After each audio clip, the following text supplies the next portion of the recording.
चंद्रा जी और मीरा नहीं आ रही है। स्नेहा, हेलो। चंद्रा जी और मीरा हाँ। से बात हुई थी। हाँ, नहीं मैडम को मैंने इनवाइट भेजा है सिर्फ इस हाँ। बार ऐसे डायरेक्टली बात नहीं हो पाई है। पर अच्छा। आज के इसमें आपको ही मेनली इनवाइट किया है एज अ चीफ गेस्ट। अच्छा अच्छा। मैंने इनवाइट किया है पर next time they will be the हाँ। Chief guest. I think I will invite specially them.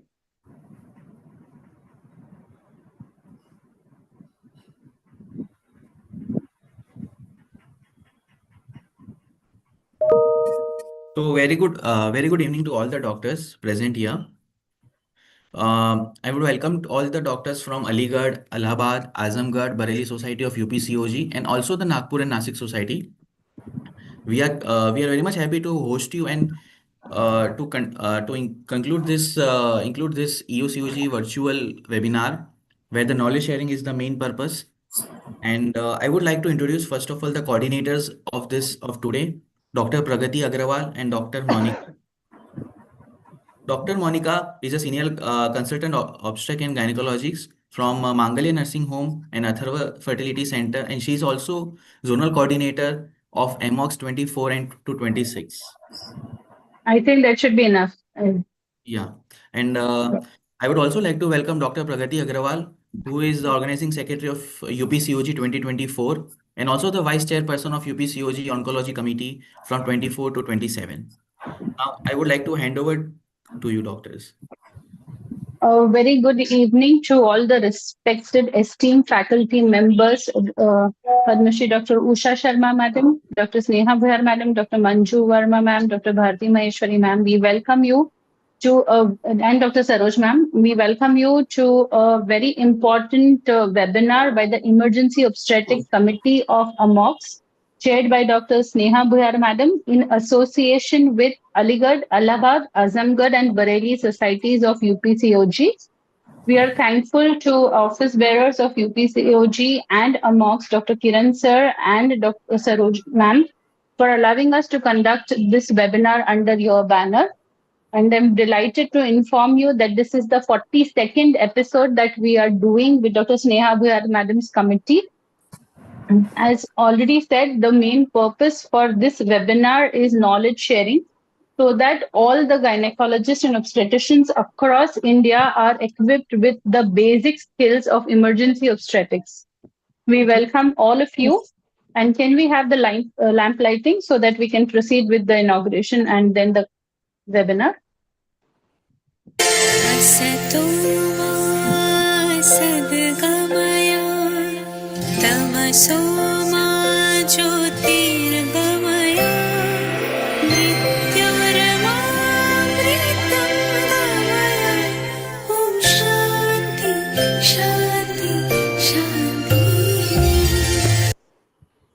Thank you.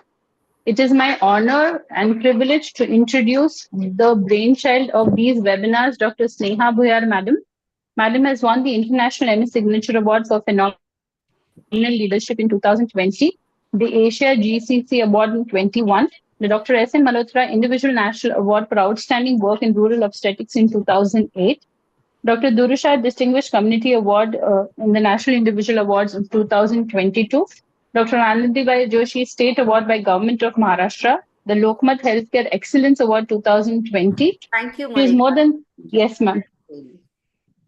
Yes. Ma'am, over to you for an introduction of the chief guest. Yes, yes. Thank you so much. A very good evening to all of you. I'll just give a little short preamble of this program. A very good evening, respected seniors and dear friends. My respect and regards to all the seniors. Warm welcome to all of you, especially Padma Shri Madam Usha Sharma, Madam Meera ji, Madam Chandravati ji, Madam Jaideep, and Naren sir. Dr. Saroj Singh Madam, who is the President of UPCOG, Dr. Bharti Maheshwari, the Secretary of UPCOG, and of course, Dr. Priyanka, the Joint Secretary, Dr. Kiran Kurtakoti, President of Amogs, Dr. Kirti Dubey, immediate past President of UPCOG, Dr. Bipin Pandit, Secretary of Amogs, and even Dr. Madhuri Mehndar, the Treasurer of Amogs.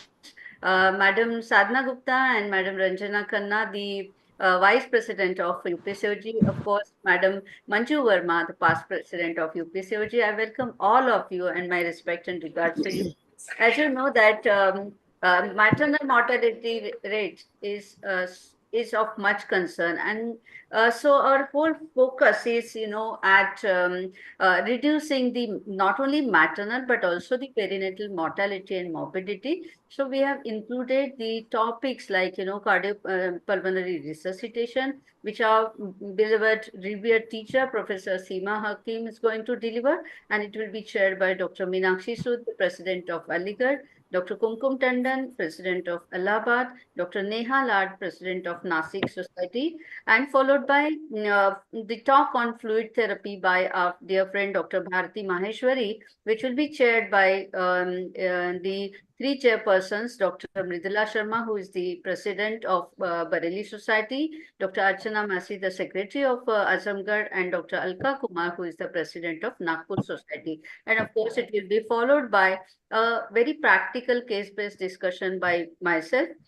I'm having the experts like, senior obstetrician from Nasik, Dr. Chandrakant Sanklecha, and also Dr. Gayatri Singh, Secretary of Bareilly Society. Of course, they're going to share their important tips, which will be very helpful for the attendees.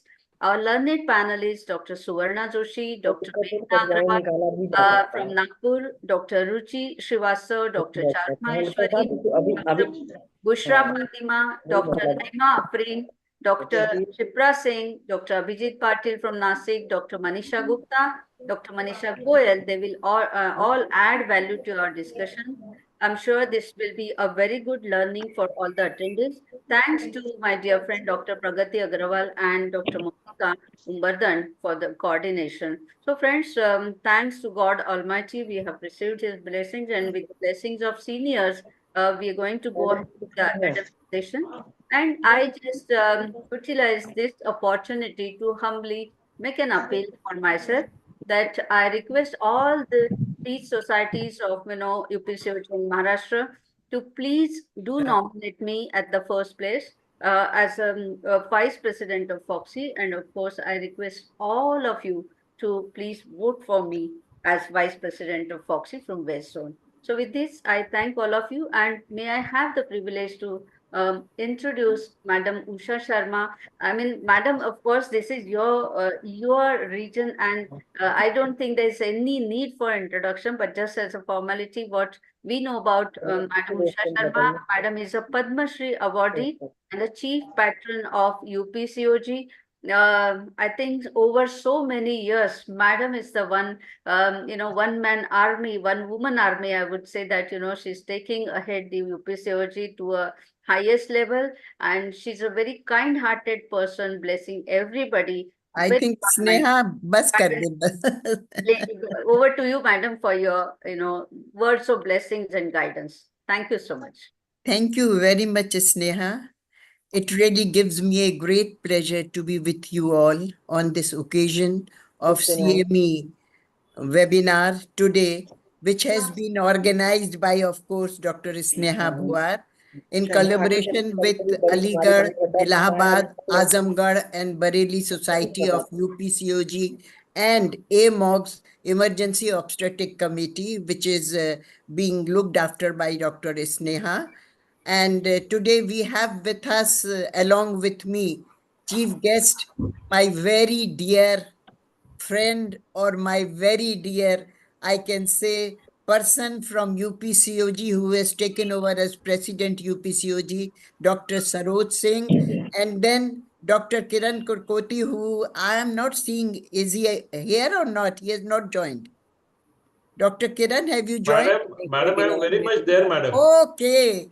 Dr. Kiran, I was just discussing now with Sneha that I can never forget that conference of Pune Society when you gave the vote of thanks, which I can never forget in my life. The way you proposed the vote of thanks, it was really remarkable and amazing. I still always appreciate and admire Thank you, that. madam. Thank you. And he's president of Amogs, of course. And then we have the guest of honor, my very dear Dr. Manju Verma, who is a strong pillar of UPCOG, and Dr. Ranjana Khanna, and my very strong, capable, and very hardworking secretary UPCOG, Dr. Bharti Maheshwari, and very dynamic young lady, Dr. Priyanka Garg, Joint Secretary of UPCOG, and of course, as Sneha said, the coordinators today are Dr. Pragati Agrawal and Dr. Monica. And we have speakers, Dr. Seema Hakim, Dr. Bharti Maheshwari, and Sneha will be moderating the panel discussion today. All the worthy chairpersons, experts, we have got Dr. Chandrakant and Dr. Gayatri Singh, and all the chairpersons as well as worthy panelists. We all know that no doubt that there has been decline in maternal mortality of our country, but certainly still we are far away from the targets which have been set by WHO and the Ministry of Health and Family Welfare. And we have to do and contribute a lot. And for that, we should all join together so that we can certainly lower the maternal mortality of our country. We all know that at present the maternal mortality is 97 per 100,000 of live births, but we want to bring it down to 70 per 100,000 of live births. And for that, all of you will agree with me that there are two main causes of increased maternal mortality. Number one is the improper management of PPH during the first golden hour. And number two, there is asepsis and a very impaired infection prevention strategies. And not only this, you will also agree with me because PPH is such an unpredictable thing which can occur anytime, anywhere, and with anyone. But certainly, there is always a time taken when the patient is referred to a higher center for the management, which is almost many times is very difficult. And by the time patient reaches to the higher center, she is no more. And this concept was given by this only that there is delay in the referral, and that is why the concept of obstetric ICU came in our mind, and which was to have all the facilities including venous access, including the fluid monitoring of the fluid therapy, as well as oxygenation, as well as ventilatory facilities in the obstetric facility itself, and which can be taken care by the obstetrician herself. Though we can have a help of intensive care specialist with us, but we all the obstetricians should be trained so that we can provide these services without any problem in the obstetric facility also, so that we can certainly help to reduce the maternal mortality, and we can have much better facilities in our obstetric unit. And today we will be discussing on uh, cardiorespiratory protection, as well as we will which will be discussed. CPR will be discussed by Dr. Seema Hakim, and the fluid therapy, maintenance of fluid therapy and transfusion therapy will be taken care by Dr. Bharti Maheshwari, and the panel in which we have to save a dying woman from a missed this scenario, which will be taken by Dr. Sneha Bhuar. And I am sure that the deliberation today will go a long way in updating the knowledge of every one of us, because all of us to have the joint effort to bring this maternal mortality lower down, and which is only possible if we are really trained in these emergency obstetrics or emergency problems, which if we will deal it there in the obstetric facility, then certainly we will be able to save many lives. And I'm sure the deliberations will go a long way in updating the knowledge of every one of us. And if we are really trained in these things, and if we really understand the problem and the various facilities we can provide in our obstetric unit, then certainly it will be a boon for every patient of PPH. And I wish this program a great success. And I'm sure that as Sneha and Bharti requested in the beginning of this, when probably all of you were not there, but they requested that to nominate them for Vice President West Zone and Vice President North Zone, Dr. Sneha for the West Zone and Dr. Bharti Maheshwari for the North Zone. And I'm not just conversing for their nomination and vote, but certainly I can tell you that I am just proposing their name and want that you should support because of their merit. Not that I know Sneha Bhuar, not that I have mentored Dr. Bharti Maheshwari, but what I feel that whomsoever we nominate or we support should be have some merit and should be capable of holding these posts so that they can really contribute to the various activities of our Foxy. So I wish this program a great success. Thank you very much, Sneha, for involving me. Of course, UPCOG is my baby and it is always a pleasure. And our aim is just to have good academic activities in the society so that it can benefit to all the members of the society, which is the objective and the main purpose of all of us. Thank you very much for making me a part of such a prestigious webinar. And I'm sure that every one of us will be greatly benefited by this because all the three topics are very, very important and all of us must understand them. And then only we will be able to contribute to reduce maternal mortality in our country. Thank you very much. Madam. Thank you so much. Thank you so much for your blessings and support all the time. Thank you, madam. So may we now proceed ahead and have the words of wisdom and best wishes for our very own Dr. Kiran Kurtakoti, the president of Amogs. Dr. Kiran Kurtakoti is a very capable, president of Amogs, Thank you, and Sneha. Thank you, thank you, very, thank you. very Thank much you. free hand to all the chairpersons and a very Right. broad-minded person. Over Thank to you for your guidance, Dr. Thank you, Kiran. thank you, thank you. My pranam to Dr. Usha Sharma. Thank you, madam. दुआओं में याद रखना, कभी भी आओ पुणे में, आपका बहुत बहुत बढ़िया स्वागत करेंगे और आपकी पूरी खातिरदारी करेंगे ताकि आप वापस जाओ पुणे से तो you take back good memories of not only Pune but for entire Maharashtra. Thank you so much, madam. Thank you for remembering after 2 years. 2-3 साल हो गए, madam, वो vote of thanks देके, पर thank you, madam. Keep the entire Amogs fraternity blessed. Uh, my regards also go to the chief advisor, Dr. Raj Bhaveja, madam, of course, Dr. Chandravati, madam, Dr. Meera Agnihotri, madam, Naren, Jaideep, Dr. Saroj Singh, heartiest congratulations to Yes. you on being installed as the president of UPCOG. A very big, huge responsibility, believe me, and I'm sure that you will do justice to that particular post. Namaskar again to Dr. Sharma, madam, Meenakshi Sood, Pragati Agarwal, and everyone.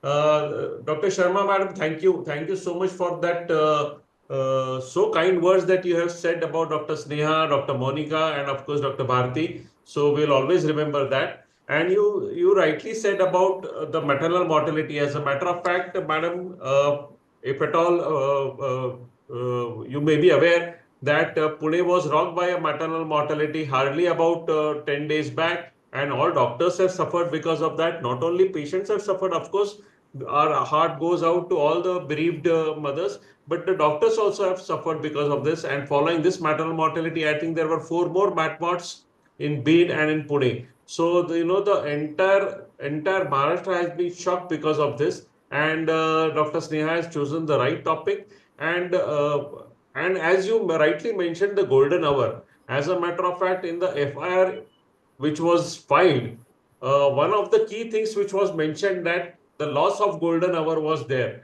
and on that sentence itself, the FIR was filed. So the catching the patient at the right time, giving the appropriate protocols, massive transfusion protocols, Neha, you have rightly chosen the topics, I think would go a long way in reducing the maternal mortality and morbidity. So really look forward to all the three presentations, and my best wishes to you and everyone who is going to contest, who is there right now, and who's going to contest whatever election or whatever fora they are. And Madam, great words of wisdom, Sharma Madam, because you said that you are not only you're not suggesting the names on the basis that they are just contesting, but on the basis of merit. So that is a very important thing that you have mentioned, and same thing goes from my side also. Please vote on the basis of merit, and thank you so much. Thank you, Sneha, for involving all the UP societies, which are fantastic societies in my opinion, and really look forward to the presentations by Dr. Hakim and everyone. Thank you so much, Saroji. Namaskar. Next time, whenever any of our chairpersons approach you, please be sure that Amogs is there with UP societies, and please give them the platform for UP Gov also. Thank you so much. Thank you, Dr. Kiran Kurkoti, sir. Dr. Kiran, we also remember your MTP committee tenure, and I always how you have supported in my tenure, and still you are doing a good deliberation Ji Bharti. regarding the MTP and all issues. So we Ji Bharti. really regard you a lot. Ji Yes. Bharti, madam. Namaste. So thank you so much, Dr. Kiran, once again for a brief overview, really very precious for guiding this webinar and the audience. Thank you so much once again. May we have Madam Saroj Singh Siri. Madam is a president of UPCOG, and heartiest congratulations to you. I know you since so long, and I know you in various capacities, president of Agra Society and all these things. Basically, though there are various, accolades and awards to her credit also, and, including the gold medal as UGPG Best Teacher Award. Yes, definitely. I would just say that she is a very kind-hearted person, very broad-minded. So would like to listen from you, madam. Over to you. Thank you so much, Sneha, for making me part of this prestigious webinar, and especially because I have got opportunity to share dais with respected Usha Sharma ma'am and Dr. Kiran Kurkoti. Thank you so much for this. And you know that UPCOG is very lucky to have our guidance and great blessings from respected Usha Sharma ma'am, who is always there whenever we have any problem. And then we have patrons, Dr. Chandravati ma'am, Dr. Meera Agnihotri ma'am, and seniors like Dr. Manju Verma, who is there. So, and it is a great pleasure that you have joined both UPCOG and Amogs, the Maharashtra Society. And it may be that it is just the beginning. And later on also UPCOG and Maharashtra, Dr. Kiran Kuroti, we will work together for other opportunities also. So we'll work together because these are the subjects which you have chosen, which every obstetrician, every gynecologist has to learn, whether one wants or you don't want. Because maybe that those working in private practice, many times they don't want ki CPR ki kabhi naubat hi na aaye, kabhi aisa patient hi na aaye, but even then one has to be perfect. Although government has started so many programs, whether it is Lakshya program or obstetric ICU, and all the guidelines have come, and obstetric ICU and HDUs are there. But even then, whenever you are working alone at your clinic, at your nursing homes, many times हाथ पैर फूल जाते हैं when you get these type of serious patients. So it's very important that all of our colleagues, all of us has to be expert in these things, whether it is CPR or it is massive blood transfusion, because now with placenta acrita, the chances of massive blood transfusion has also increased to a great extent. So protocols are now have to be known to us. And then it's not only the maternal mortality, near miss mortality that Sneha is going to cover. So this webinar has to be very informative for all the audience. So I congratulate all the audience who have joined, that stick there and till the last minute of this webinar, so that you learn a lot, because we have speakers like Seema Hakim, Dr. Bharti, Dr. Sneha. So it is going to be a great webinar. And at the end, I want to give lots of blessings and best wishes to dear Sneha and Bharti. We all have witnessed their merit, their academic excellence, their social excellence, everything. So lots of best wishes. Both of you are going to win. Thank you, So madam. with these words, I think I can. Thank you. Thank you so much, madam. That means a lot to me. And of course, madam, let me just say that UP is like my second home, and we have organized lots of programs, even as breast committee chairperson. So all my dear friends are here. And this is the third round with UPCOG, Nurada Khanna, Madam Kirti Dubeji, and now you. So we're very happy. We are a close family, madam. Thank you so much for having me. Now I hand over the forum to Dr. Prakati to invite our guest of honor for today's Madam Manju Verma and Ranjana Khanna. A very good evening to everyone. First of all, I want to give thanks to Dr. Sneha ma'am and Padma Shri Usha ma'am to include me in this academic activity. Now, I would like to invite Dr. Manju Verma ma'am to share her blessings with us. She is past president UPCOG. Please share her CV.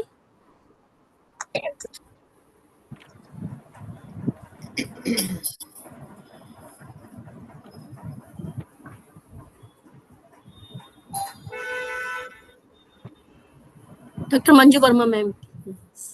अरे प्रगति दो पूरी दिन Though we all know you very well, she is past president UPCOG and certificate of honor in medicine. She has received so many awards, like she has president gold medal, chancellor's bronze medal, Lakshmi Ratan Pandey silver medal, and silver medal for work in rural family welfare camps. She has chapters in 3 books, 100 plus scientific papers in national and international journals, orations, guest lectures in national and international and state level conferences. Ma'am, please say a few words for and give us the blessings. So very good evening to everyone, my seniors and my colleagues and my dear practicing practitioners. I simply, the thing has already been covered by Dr. Usha Sharma. I think I have nothing to say after that, what she has already said. The only thing is I would like to say is that the topics which have been chosen by Dr. Sneha and of great practical importance. Because as a practitioner, you really need to know what is to be done. And I would like all the people to just include a few lines about the legal aspect of all these two things. Because whenever you are pushing the chest of a person, the people think that you are going to do something very, bad about the patient. So whenever you are doing something and as an emergency, I think a relative who is in a proper state of mind to understand that this is something which has to be done, and we all know that we have to explain to them. One person should keep on doing it and the other person should explain. So we should have a teamwork to manage the emergency, the first golden hour, as Dr. Sharma has already said. So these two practical subjects and the panel being done by near miss cases by Dr. Sneha, they are really going to enrich our knowledge regarding how to deal with the emergency. And I would definitely like to congratulate Sneha and Dr. Bharati, and I would like to definitely pray and have my wishes for the worthy candidates for the vice presidentship. So I would definitely like to say that we should, vote, support, and do whatever we can for them. So I think I should not be between you and the audience and the topics which are really of very great importance. So thank you very much, everyone. Thank you. Thank you, madam. Thank you so much for your blessing. Dr. Prakati, do we have Dr. Ranjana Khanna, madam? Because I could not see her. And tried calling, but phone is not out of coverage. I also. Ma'am, even I tried, but her number is not reachable, ma'am. Yeah. Yes. So we just Then go ahead. thank madam, and I Yes, think I would just say, with the blessings of God Almighty and respected seniors, especially Madam Usha Sharma, Madam Manju Verma, and all the President Secretary of UPC and the entire office bearers of UPCOG and Amogs, we would like to thank all of you by heart, and we would like to go ahead with the academic session. And for this, I hand over to Dr. Pragati and Monica. Over to you, dear, for the first. Thank you, Sneha ma'am. Now, as we begin the academic session, I would like to invite the chairpersons. Dr. Meenakshi Sood, she is the president Aligarh Obs and Gynae Society. She Dr. has Pragati, go ahead. Go okay. ahead. Already so much of time. Dr. Kumkum Tandon, she is the president Prayagraj. I Option start Gynae sharing my Society. screen. Yes. Should I Dr. try Neha. to share my screen? Please, If madam, please. Dr. Neha Led, she is the president Nasik Ops and Gynae Society. Yes, Madam Seema Hakim, please share your screen. No problem. Dr. Minashi, please introduce Dr. Seema Hakim. Yeah. And good evening, everybody. It is my honor to introduce Dr. Seema Hakim. Thank you, Dr. Sneha.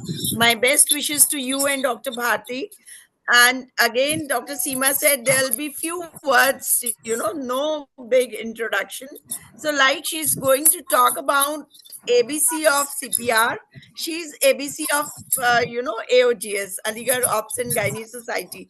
Very adorable persona with perfect academics and the personal life combination and balance. So we can go ahead with the talk and we can already, take the introduction from a persona. okay. So, madam, Dr. So Seema, stage is actually, yours. speaking in front of so many who's and who of obstetrics and gynae across the country, I am feeling so nervous. And the nervousness is same as the nervousness when as an intern I did my first CPR. So as said that CPR, everyone has to do it in their life, but it is just the right way of doing in the right person, which matters a lot. So with that, thanks to Dr. Sneha and others who gave me this opportunity to speaking on this important topic as an obstetrician and gynecologist. Because most of the time, our anesthetist friend, they come to rescue us, but many a times we are left alone and we have to do. So, in pregnant women, sudden cardiac arrest is a dangerous and complex condition owing to the presence of two patients, mother and fetus, as well as the need for immediate treatment. As we see, the incidence of cardiac arrest in USA is 1 in 12,000, very well documented. In our country, we are also focusing on better documentation by different Government of India program, and it is around 1 in 12,000 to 1 in 36,000. Maybe it is more, and many cases are still need to be reported. So why do pregnant women suffer from cardiac arrest? The reason can be obstetrics, non-obstetrics, or iatrogenic. Among the obstetrics reason, as we all know, the common reasons are hemorrhage, eclampsia, amniotic fluid embolism. Many a times they are complicated by the presence of severe anemia, non-obstetrics causes like sepsis, pulmonary embolism, pre-existing cardiovascular disease, and stroke. The iatrogenic causes, which are prominently anesthetic complication, which is also responsible for a fair number of cases of cardiac arrest during pregnancy. So why pregnant women are at an increased risk? Because of the altered physiology, which leads to an increased risk of sudden cardiac arrest as compared to the general population. What all changes are there in pregnant women? We all know there is the increased cardiac output, blood volume increases, systemic vascular resistance is decreased, minute volume is also increased, then functional residual capacity in pregnancy is reduced by 20%, and oxygen consumption is increased. So what happens? There is increased circulation demand during CPR because of the dilutional anemia, decreased oxygen carrying capacity, then sequestration of blood during CPR, compensated respiratory alkalosis, decreased buffering capacity, rapid development of hypoxia, and rapid development, this leads to complications of CPR during pregnancy. So, there are several other factors also which contribute to an increased risk of sudden cardiac arrest among pregnant women, and I'll be covering it in a few slides from now.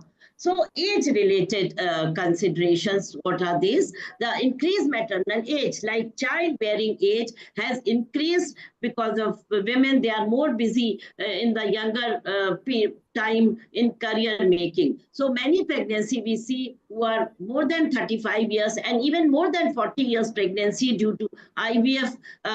We are seeing it every day. So as compared to the pregnancy which occurs 25 or less, these women are at increased risk, and they may be carrying diseases like chronic blood hypertension, and incidence of preeclampsia and GDM are much more common in these cases. Then obesity is at a rise, and there is epidemic of obesity everywhere. So in obese women who have a BMI of more than 30 pre-pregnancy, they are also at a higher risk of having many medical complications during pregnancy, like preeclampsia, GTM, and because of these problems, they can suffer from cardiac arrest.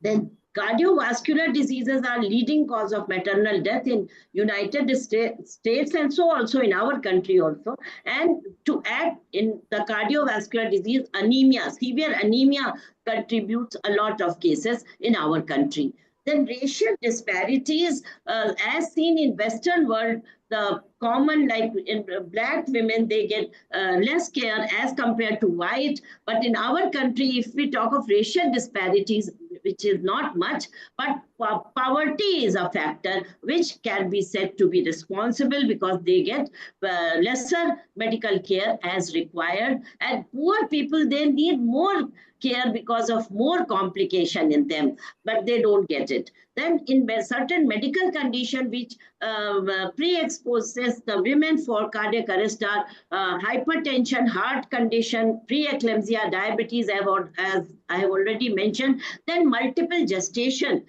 which could be spontaneous or maybe because of IVF or other factors, ovulation induction. Then obstructive sleep apnea, which is also responsible for this, and obesity is one factor which adds to obstructive sleep apnea. What are the priorities during maternal cardiac arrest? Priorities of pregnant women in cardiac arrest should be high quality CPR. What is that? I will be telling shortly.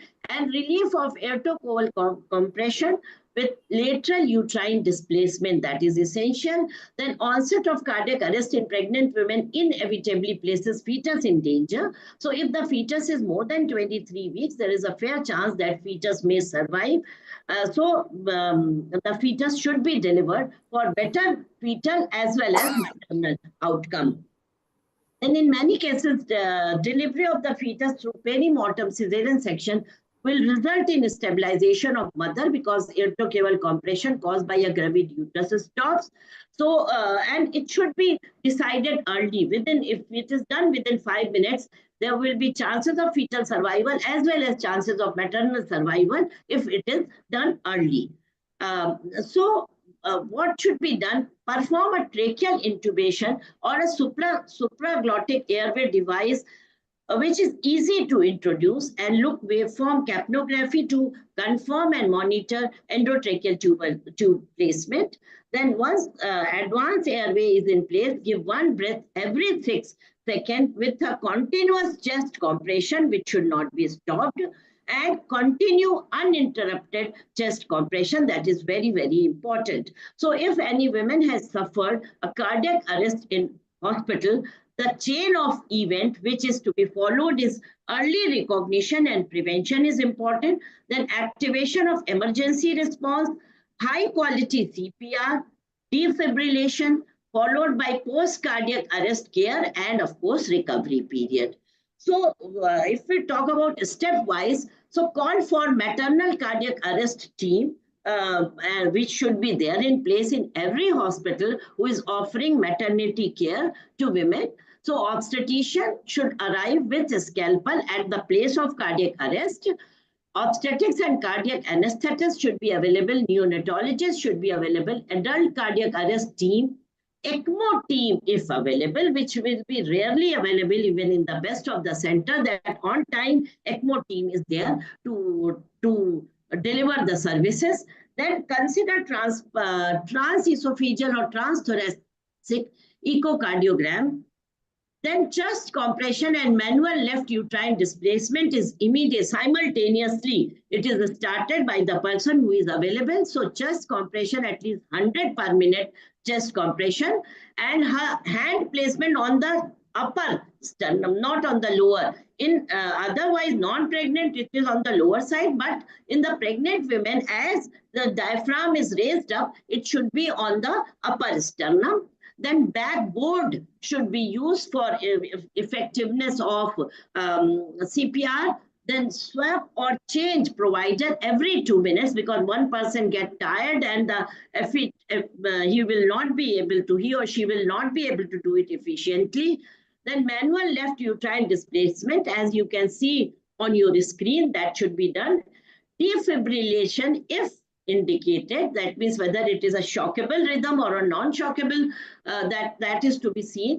Then next is to we have to look for the airway and breathing by ventilating with 100% oxygen at the rate of 500 to 700 at 10 with 10 beats of CPR. We give that much of oxygen. Bag mask ventilation until we have an endotracheal tube in place. Then, and it should be done early. Endotracheal intubation should be done as early as possible, or place a laryngeal mask airway in event of failed intubation. Then monitor end-tidal carbon dioxide, and of course we see other things. Then access medication, fluid and laboratory tests, that is to be done next. So intravenous access is very important, and if not possible, then intraosseous should be given. Though we have less experience with intraosseous, we are more for intravenous, and even cut open we do at times. So give resuscitation medication in usual doses. So, and rapid intravascular volume replacement, that is to be done. Fluid should be warm, and massive transfusion blood protocol should be activated depending on the cause, like hemorrhage, anemia, or DIC. So massive transfusion protocol should be activated from the blood bank, and send lab investigations for different, like suspecting, whatever you are suspecting, accordingly you send a series of lab investigation. So resuscitative hysterotomy should be done, and of course you, by that time you try to diagnose why this has happened. So perform a resuscitative hysterotomy within 5 minutes. If there is no return of spontaneous circulation at 4 minutes, and hysterotomy should be done at the site of event. You don't waste time in shifting the patient to operation theater. That's why just a scalpel is enough to cut and to deliver out the baby, and rest you can do with resuscitative measure. Rest of the thing can be done later on. So be very quick in delivering out the baby. If it has happened out of hospital, in our country still lot to be done for those cases who are developing cardiac arrest out of the hospital, because general public is not aware of it. But in Western countries, they are paying so much of attention on cardiac arrest out of hospital, and people are trained for doing it. And these are the protocol guideline of doing CPR in those cases who develop cardiac arrest outside the hospital. Now I am going to talk about tips of performing CPR in pregnant women. So number one tip is initial high quality CPR is essential promptly, immediately. So what are the critical component of high quality CPR for adults? That includes chest compression, and at least we should have 100 to 120 chest compression in 1 minute. That is why there should be many people to take over one by one to do CPR, unless finally intubation, and then the patient is put on to. Even then also chest compression will be required, unless the heart comes back. So, and chest compression depth should be at least 2 inches to 2.4 inches depth is essential. And we should allow for full recoil of the compressed chest. Once we compress, full recoil of compressed chest should be allowed. And during this period, excessive ventilation should be avoided. Then continue BLS or advanced life support and defibrillate if indication by the cardiac rhythm. So where do we do shock, give a shock? In those conditions where there is ventricular fibrillation or ventricular tachycardia, and where we don't give shockable rhythm, where the heart is in asystole or it shows pulseless electric activity. That means these electric activity are there, but there is no pulse palpable in the patient. So there we don't give shock. Then maternal intervention, as I have said, is very important. So manage the airway effectively, ensuring proper ventilation, 100% oxygen while avoiding excessive ventilation, establish intravenous access, and it should be above the diaphragm. Never try a saphenous vein or in the leg you start putting because in the hand it is not available. Try to, we have to give it above the diaphragm, intravenous access. If the patient is receiving intravenous magnesium and all, like fair number of cases may be eclampsia cases, it has to be stopped immediately, and we will have to give calcium chloride or calcium gluconate in these cases. So remember that magnesium, IV magnesium has to be stopped. And then obstetrical intervention, like we have to provide continuous lateral uterine displacement to alleviate vena cava compression and optimize maternal circulation. Then detach fetal monitor, like if maybe fetal monitoring is also going on, we have to detach the fetal monitor and to focus on the maternal resuscitation effect, and prepare for perimortem cesarean delivery if indicated, and consider immediate perimortem cesarean delivery if a return of spontaneous circulation is not achieved within 5 minutes of resuscitative effort. So this picture is showing how does aortocable compression affects output, and it's going to decrease the cardiac output from 30 to 40%. That is why there is the immediate need of displacing the pregnant uterus with the left lateral uterine tilt. Then some points to remember: compression rate, depth, hand placement, backboard, minimal interruption in compression are the same as in the non-pregnant adult. The gravid uterus causes elevation of the diaphragm, hence the chest compression should be performed slightly higher on the sternum than it is typically recommended. In late pregnancy, the gravid uterus acts like a binder for the abdomen that results in increase in the intrathoracic pressure, also reduces venous return and reduction in the forward flow of blood through the abdominal aorta, rendering successful resuscitation difficult. That is why the baby has to be taken out. The best cardiac output that can be generated by external cardiac massage is just 30% of the non-pregnant patient. So besides 10% of the cardiac output is shunted to the gravid uterus.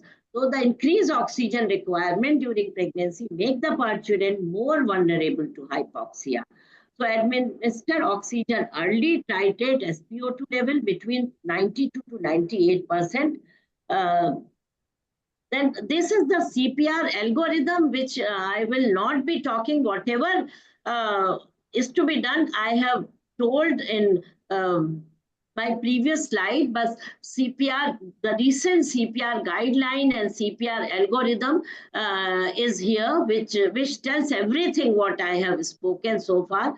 A few words about automated external defibrillator AED device, which you will see everywhere on the airport and at many public places.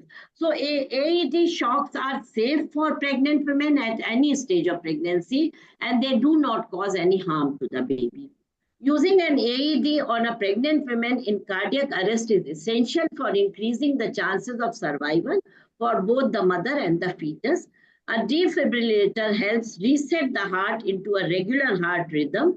First, we'll have to switch on the AED then follow the visual and voice instruction. It speaks everything. So the voice instruction from the device has to be followed. It will either deliver a shock or instruct you to continue CPR if the shock is not necessary at that point of time. Continue to follow the instruction given by the AED until helps arise. And in Western country again, and even the general public, they are taught how to use this device. In our country, still more devices are required and more people need to be trained so that they can utilize that. Then again, these are the in-hospital ALS algorithm, which is there. So a quick recapitulation of what I have spoken so far. Intubate early, protect vulnerable airway and supply oxygen. Tilt the patient, that will limit the aortocaval compression. Obtain a rapid IV access. Avoid the femoral and the saphenous veins. It should be above the diaphragm. Follow current ACLS recommendation. Perimortem cesarean section within 5 minutes of maternal arrest if fetus is more than 20 weeks. Then consider open chest CPR within 15 minutes of maternal arrest. Explore different diagnoses, including iatrogenic causes like spinal analgesia, may be there leading to respiratory arrest, and consider cardiopulmonary bypass, like in amniotic fluid embolism, which is rare, difficult to diagnose, but and at best of the centers may not be possible, but theoretical, we'll have to consider cardiopulmonary bypass in these situations. With that, thank you very much for this opportunity. I will stop my screen. Thank you, ma'am. Sneha, should I continue? Yeah, Dr. Neha. Ma'am, it was a very lucid and very insightful, excellent lecture. Cardiopulmonary arrest is, I know it's a very challenging situation. We are under a lot of stress. And this is the particular moment where whole the team is running haywire here and there, and we really don't know how to control the situation. Your lecture will definitely give us a lot of insight. It will be a very good learning, and it also underlines the importance of the repeated simulations, repeated training of our staff and our medical personnel, so that it will definitely help us to reduce our maternal mortality rate. Thank you, madam. Thank you. It was a great lecture. Thank you. Thank you so much, madam. It's always a pleasure to listen to you. I mean, it's a great learning for all of us. Even all of us are, practicing as, the high risk obstetrics. It's always because you have been managing these patients day in and day out. So it's a great learning for us. And my special thanks to you, madam. And thank you, Sneha. Thank you for this wonderful session. It's a great activity, academic activity. Thank you. Yes. Dr. Kumkum, is she here? Dr. Kumkum, she was also the chairperson. If she wants to add something. No, I think she has not joined. Okay, so before going to the second talk, let me just have Madam Ranjana Khanna's precious words. Madam has joined just when this session, this talk started. So all of you know Madam so well that she is at present the Vice President of UPCOG and also the past President of, past Vice President of OXI. So a very, very kind-hearted dear friend also. Dr. Ranjana Khanna, Madam, over to you for your precious words. Thank you so much, Sneha. First of all, good evening, everyone. And it's always a pleasure to be on a platform of UPCOG and Amogs together. So it is a big thing, and thank you so much for the honor. And as you know that I think everyone is very well aware. First of all, before I say anything further, I would like to say my pranam to Dr. Usha Sharma, madam, and Dr. Manju Verma, ma'am. And all my colleagues and friends, and especially Dr. Sarojji, whom I can see, she is the current president of UPCOG, and of course Bharti is here, and Dr. Kiran Kurtkoti. All of them are very dear friends of mine. So it's a pleasure to be on the same platform, and especially to be the guest of honor along with Dr. Manju Verma gives me a big high. Dr. Sneha, we all know that she's a very dedicated worker of Foxy, and she has been working diligently and tirelessly for Foxy. So I wish you, Sneha, all the best in your endeavor to become the Vice President of Foxy. And one thing I wanted to compliment you is that the topics chosen by you are very good. And I really enjoyed listening to the talk by Dr. Seema Hakim. And we will enjoy the talk by Bharti also, because that's also a very important topic, not to mention the panel discussion by you. So I won't waste more time. I would like that we should continue with the thing. And thank you once again. Thank you, madam. Thank you so much for, gracing this program. Thank you so much for your precious words as well.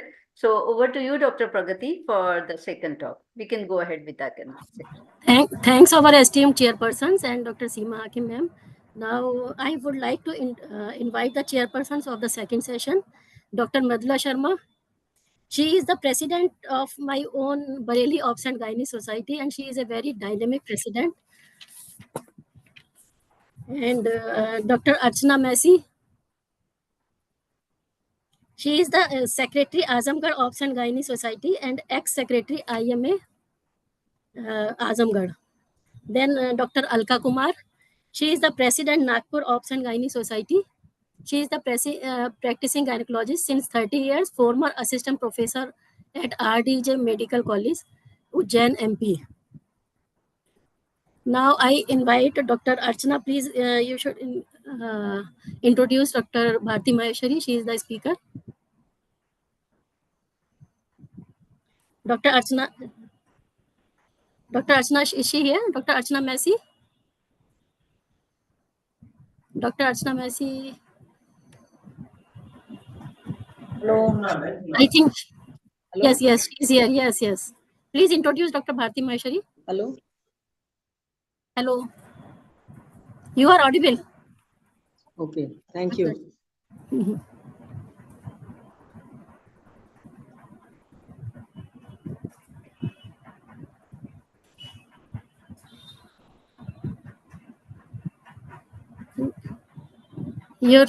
You are muted now. Hello. Yes. Good evening, everyone. It's a nice session going on, and I'm so sorry that I'm a little busy, but I'm trying to listen to all the activities. And congratulations for such a wonderful topics. I like this webinar a lot. Hello. Yes. Hello. Dr. Go ahead. Dr. Bharti CV is showing on the screen. Good evening, everyone. This session is the speaker of this session is none other than Dr. Bharti Maheshwari. We all know her and we love her very much, and she is here to talk on a very important topic. And Dr. Bharti Maheshwari, I don't think she needs a formal introduction, but just to do the customary, she is a professor and head department of Obs and Gynae and IVF unit, Muzaffarnagar Medical College and Hospital. She is the president of Meerut Obs and Gynae Society, president of ISOPAR Meerut Menopause Society. She is a dynamic secretary and she is the heart and soul behind the working of the UPCOG. She's Foxy ICOG Governing Council member. She's Foxy MTP Committee Chairperson 2018 to 2020. And we are absolutely happy to have her here. And she's going to speak on a very, very important topic of fluid therapy and massive transfusion protocol in obstetric shock. Obstetric shock, whether due to postpartum hemorrhage, whether it is due to ruptured ectopic pregnancy, or due to the other catastrophic causes, is a true emergency. In fact, it is a race against time, and it is a nightmare for all obstetricians. So, in such a situation, a timely and targeted fluid resuscitation is required. And today we are fortunate to have with us a distinguished speaker in Dr. Bharti, who will guide us through this vital topic with clinical insights, updated protocols, and practical takeaways. Dr. Bharti, The Thank platform you. is yours, and we are waiting to listen from you and take in lots of insights from you. Thank you so much. Thank you, Dr. Madla, for such a nice introduction. So, good evening, everyone, and good evening, respected chairpersons, Dr. Madla Sharma, Dr. Archana Messi, and Dr. Alka Kumar.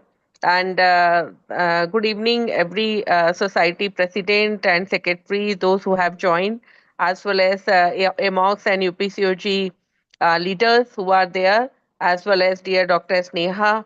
She has initiated this with coordinators Dr. Pragati and Dr.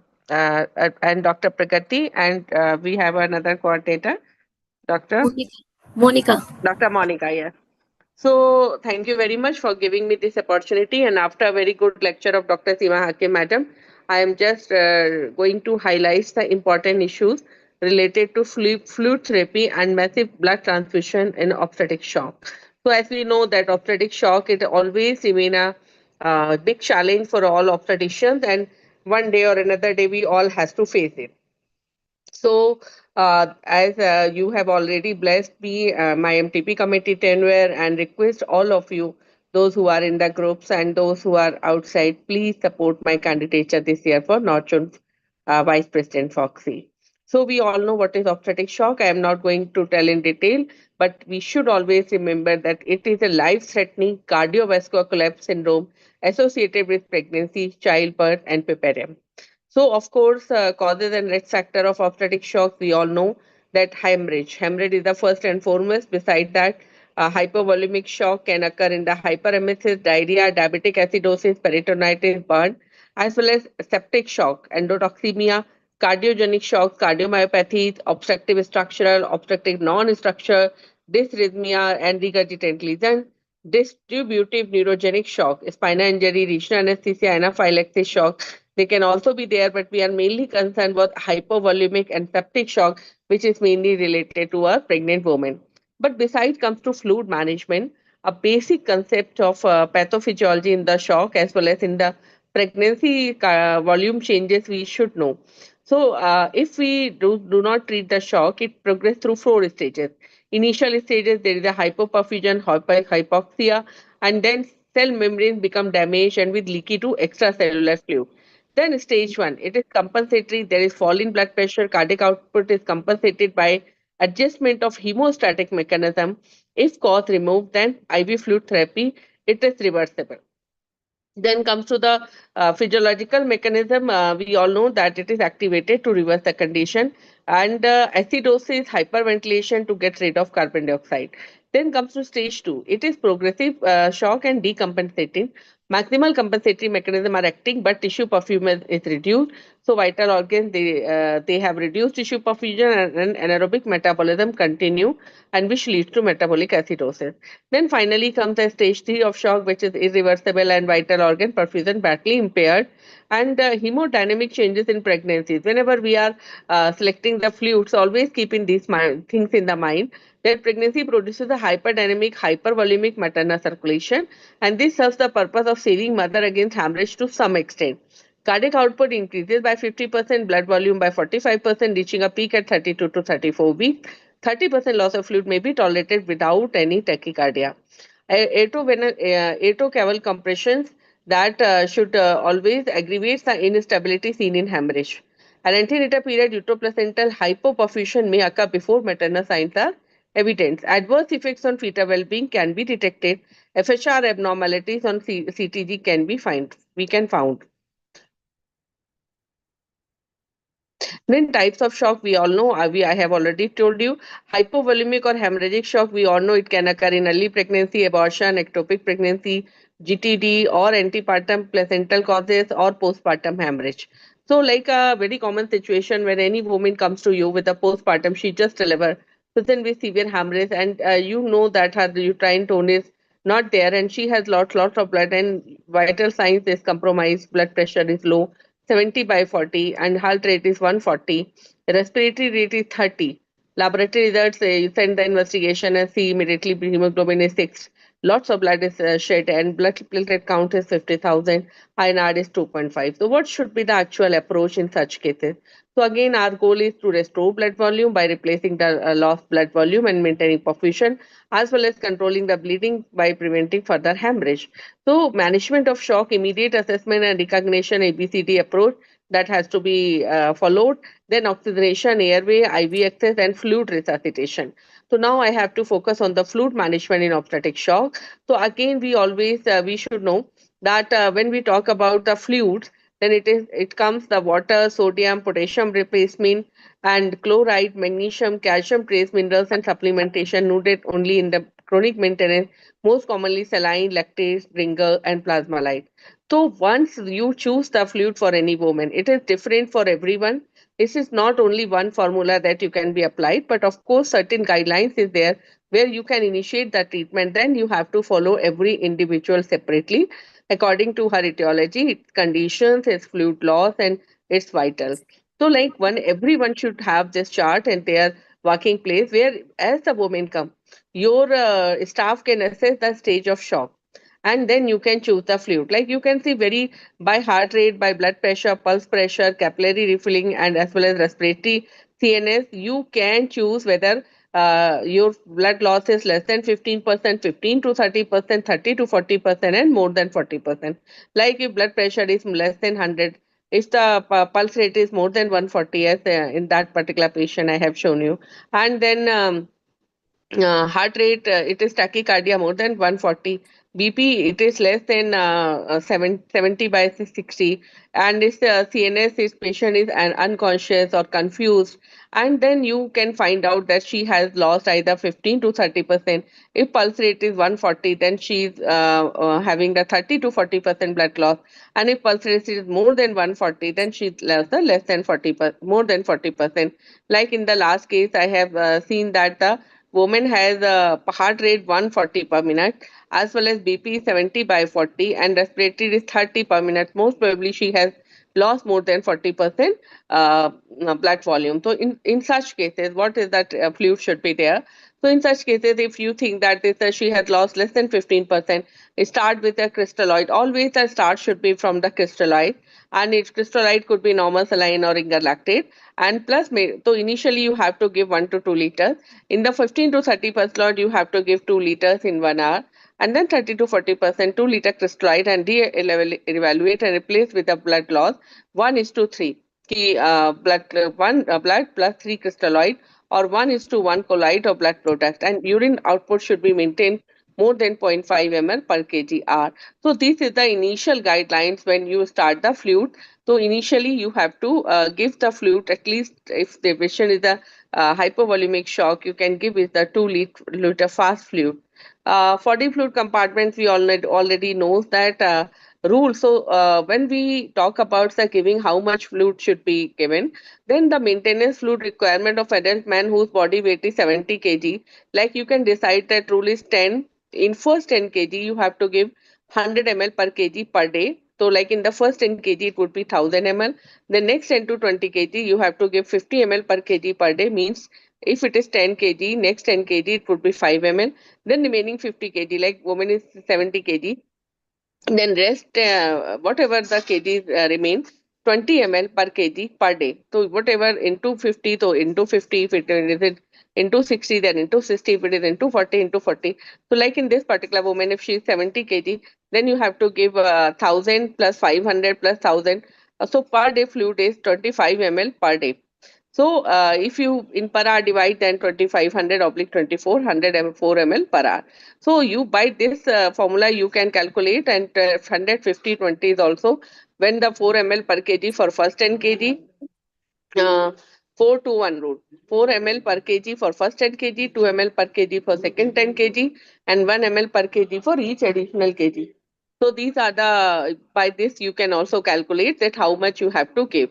Adults with sepsis or severe hypovolemic shock should be administered 30 ml per kg of fluid in 500 ml boluses within initial hour of treatment. In cases of severe hypovolemic shock without sign of fluid overload, it is recommended to administer 10 to 20 ml per kg of fluid boluses at interval of 20 to 30 minutes, repeating 2 to 3 times.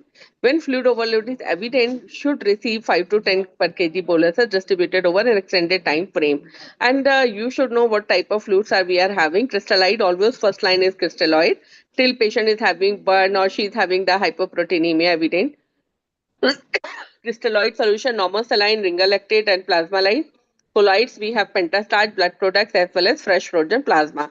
Crystalloid versus colloid.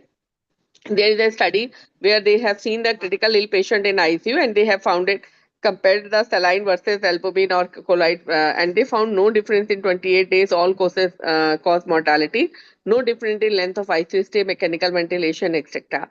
So goals of fluid management, whenever we are giving the fluid, we have to monitor by the heart rate, blood pressure, jugular venous pressure, urine output, as well as very a little less easily measured but center venous pressure. It is very also important to guide your the fluid management as well as left atrial pressure and center venous oxygen saturation.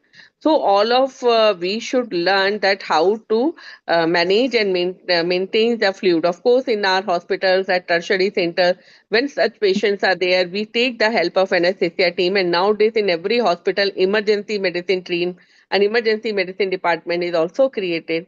And then pulmonary bit a bit more of a pain to measure a pulmonary capillary wedge pressure, systemic vascular resistance, and cardiac output and cardiac index. These all things give you clear guidelines that in particular patient what fluid and what amount it should be used. And then early goal-directed therapy in sepsis and septic shock, emergency department with severe sepsis or septic shock, randomized to goal-directed protocol versus standard therapy prior to admission to ICU. Early goal therapy conferred lower EPK scores indicating less severe organ failure. So basically, one has to initially start with the crystalloids as the hypovolemic patients come. We will tell you in further slides about the septic shock. If we talk about the hypovolemia, we should try to find out the cause of hypovolemic shock. We have to manage that particularly also. And of course, if it is a blood clot, then RBC transfusion also has role beside the fluid. So immediately recommended transfusion only to keep hemoglobin more than 70 grams per deciliter unless comorbid disease necessitate higher transfusion trigger hemodynamic instability. So mixed venous oxygenation. It is used as a surrogate marker of end organ perfusion and oxygen delivery. It should be interpreted in context of other clinical information.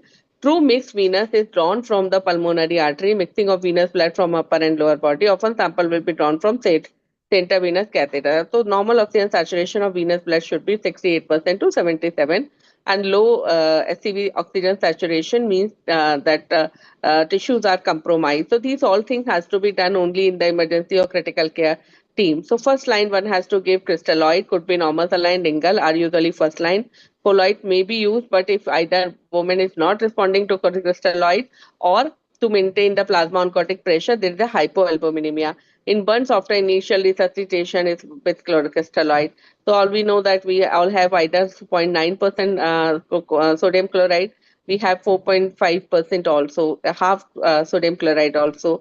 Initial bolus 30 ml per kg of a crystalloid solution is recommended initially when any women's come. Then retracted linger in the same sodium chloride, potassium, calcium lactate, they all have these things. And of course, indication burn, surgery, trauma, acute blood loss, or metabolic acidosis. We have a dextrose 5% in water also, and they are mainly indicated in hypoglycemia, hypernatremia, carrier for medications, or free water replacement. Half normal saline, 0.5% NaCl, these are also available nowadays, and they are used in hypernatremia, maintenance fluid, especially or dehydration. Major complication of food slap in shock patients. We all know, we all are very much aware that we have done the surgeries, patient had lost lots of blood, patient was in very critical condition, we have saved the patient, we have shifted in the post-operative ward, of course surgical ICU, and then in the morning by how we found that she had the crepitations in the chest and she had the fluid overload, still lots of monitoring. So sometimes it is not easy to monitor clinically, or you have to leave the patient on the staff. So there are lots of monitors are now available so that we have to check by that also. So fluid overload, hypervolemia, dilution coagulopathy, electrolyte imbalances, hypothermia, and acute respiratory distress syndrome. So these are very, very important things when you are giving the fluid. So you have to check that how much fluid should be on the maintenance basis, and by that, because less fluid can harm, but in the same way, over fluid also do lots of harm. So you have to be very careful when you are monitoring the patients. Again, comes to the blood transfusion in obstetric shock patient, massive blood transfusion, what I am giving. So massive blood transfusion is loosely defined as transfusion of more than 10 units of PRBC in a 24-hour period. And it is a replacement of more than 50% of patient's blood volume in 12 to 24 hours. And it is a it is a single implies a single transfusion greater than 2500 ml or 5000 ml transfused over a period of 24 hours. So mainly it is indicated when anemia and critical illness is a distinct clinical entity resulting from excessive phlebotomy for lab, active hemorrhage, reduced erythropoiesis, and it is an ICU patient used for treatment of anemia. So there is no clear indication of massive blood transfusion in any case. The decision to transfuse in polytrauma or other critical cases is based on the physiological state of patient. Evidence of amount of blood loss potential for ongoing hemorrhage. So this is the different temperature hours, and almost we should know that how much increase in hemoglobin 1 gram per deciliter or SCT 3% by whole blood, by platelet increase by 5 to 10,000 platelets, they counts in 5 days increases. And as well as in the cryoprecipitate fresh frozen plasma, it is available, has to be stored for the minus 30 degrees centigrade and should be infused in the 30 minutes. There is a formula 1-1-1. This describes the unit ratio of RBC to plasma and platelet, used for both hemorrhage control as well as damage control resuscitation. It has been associated with reduced blood use and fewer deaths in these large scale healthcare settings. So, clinical practice guidelines for blood transfusion, that it is indicated for patient with a hemorrhagic shock and with the evidence of acute hemorrhage and hemodynamic instability or inadequate oxygen delivery. In absence of acute hemorrhage, RBC transfusion should be given as single unit only, never massive. Consider blood transfusion if hemoglobin is less than 7 in resuscitated critical ill trauma patient with no benefit of liberal status. So, use of only hemoglobin as a trigger for transfusion should be avoided. Decision for RBC transfusion should be based on an individual patient's volume status, evidence of shock, duration and extent of anemia, and cardiopulmonary physiological parameters. RBC transfusion should not be considered as an absolute method to improve tissue oxygenation in critical ill patients. And in sepsis, the transfusion need for each septic patient must be assessed individually, since optimal transfusion trigger in sepsis are not known and there is no clear evidence that blood transfusion increases tissue oxygenation. Increased DO2 tissues, but no evidence of increased oxygen consumption. Benefits of blood transfusion in sepsis. It increases cell mass post-acute hemorrhage or blood loss, alleviates symptoms of anemia. So transfusion reaction, we always should be aware when we are, especially when we are giving the massive blood transfusion, they can present with a fever, chill, pruritus or rashes, which typically resolve promptly without specific treatment or complication. And team should be very much alert and very much caring, and before transfusion, serial number, blood group, RH typing, dates of collection, expiry, all should be properly checked. And acute reactions as well as allergy, anaphylactic, these reaction, the symptoms, they should be identified, and and initial treatment should be started very early. And immediately once if woman is having some reaction, then blood should be stopped, and then early management should be given. And sometimes we have seen that blood transfusion reactions, they can cause multi-organ damage, and the women have a in critical condition. So very carefully the blood transfusion should be there with proper management. And delayed hemolytic transfusion reaction, they are also evident by anemia, chills, dark urine, dyspnea, fever, jaundice, pain.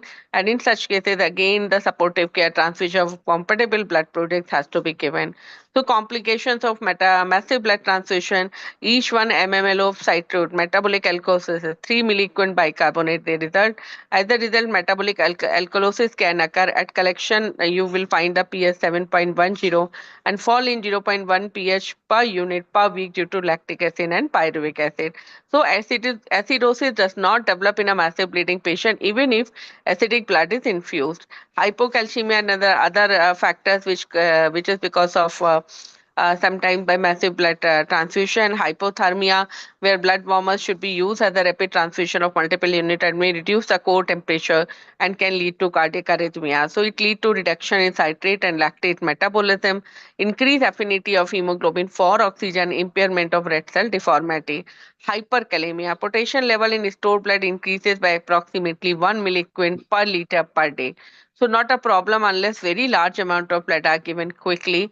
So to minimize the risk, use of less than 5 days stored blood wash unit before transfusion.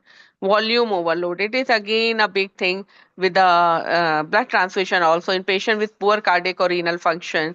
Careful monitoring of volume status and diuretic therapy can reduce the risk of this complication.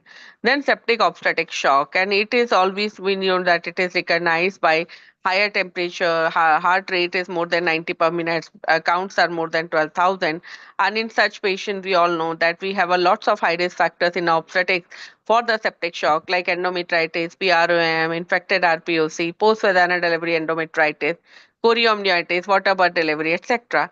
So in such cases, when patients comes to you, then again fluid administered resuscitation, administer IV fluid to maintain blood pressure and perfusion, antibiotic, vasopressor, source control, and closely monitoring of vital signs, laboratory tests, and fetal well-being. Again, in the cardiogenic shocks, I already, Madam has told a lot. But in such cases, we have to know that in the all shocks, the multi-organ involvement could be there. And so patient can have, in the cardiogenic shock also, can have chest pain, shortness of breath, hypotension, tachycardia. ECG can have changes as well as echocardiography. So again, in such cases, stabilize patients by administer oxygen, pain, vasopressor, as well as cardiogenic consultations, delivery planning.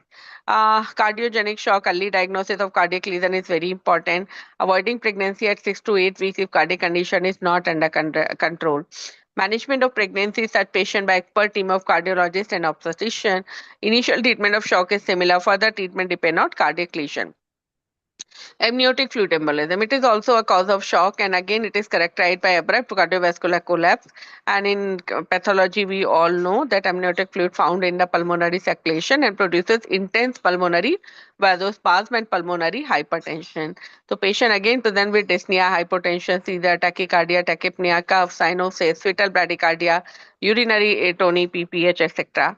So, management of again call for help, airway, breathing, circulation, control of coagulopathy, and if delivered undelivered fetus, then delivery has to be done.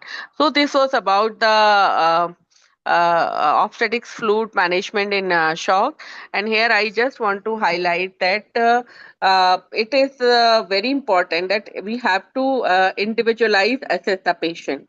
And first, we as the patient comes with the multi systems, then call for help. And many person, one take vitals, one take see the urine outputs and causes of hemorrhage, causes of hypovolemia, and then has to start the initially the fluid 30 ml per hour. So you can 30 ml per kg. You can start immediately, and then you find out that how you have to keep maintain. And again, very important that multidisciplinary approach and help of expert is very important to manage the shock. So thank you very much. Limited times, I can explain only this. Thank you. Thank Over you, to Dr. my chairperson. Yeah. Thank you, Seema madam. Thank you for your appreciation. Thank you, Dr. Bharti. Now, Dr. Alka, is she here? Dr. Alka Kumar? She is also the chairperson. I think she has not joined. Dr. Alka? Dr. Alka, unmute yourself, please. Good Yes. evening to all the doctors of PCOG. Nice meeting you all, and have made a lot of friends. I was not knowing this, so I had made a lot of friends. At the outset, I would like to thank Neha Bhurat for such a wonderful CME and virtual CME which she has arranged, assembling all the people, bringing us together on one platform, and making Nagpur as a part of it. As obstetric shock, as all we know, it is a nightmare for all the obstetricians. But I would concentrate. I would like to thank Bharti Maheshwari for taking such a vast topic, and she has explained each point very precisely, and that to practical points. I would like to say that all the labor rooms should be equipped to managing the obstetric shock, and all the charts which she has shown should be displayed in every labor room, so everybody can take a test of it and manage the cases. She has told that that every patient should be treated individually. It is not same treatment for every patient. We have to assessment of the patient is more important, and fluid therapy, she has given the formula.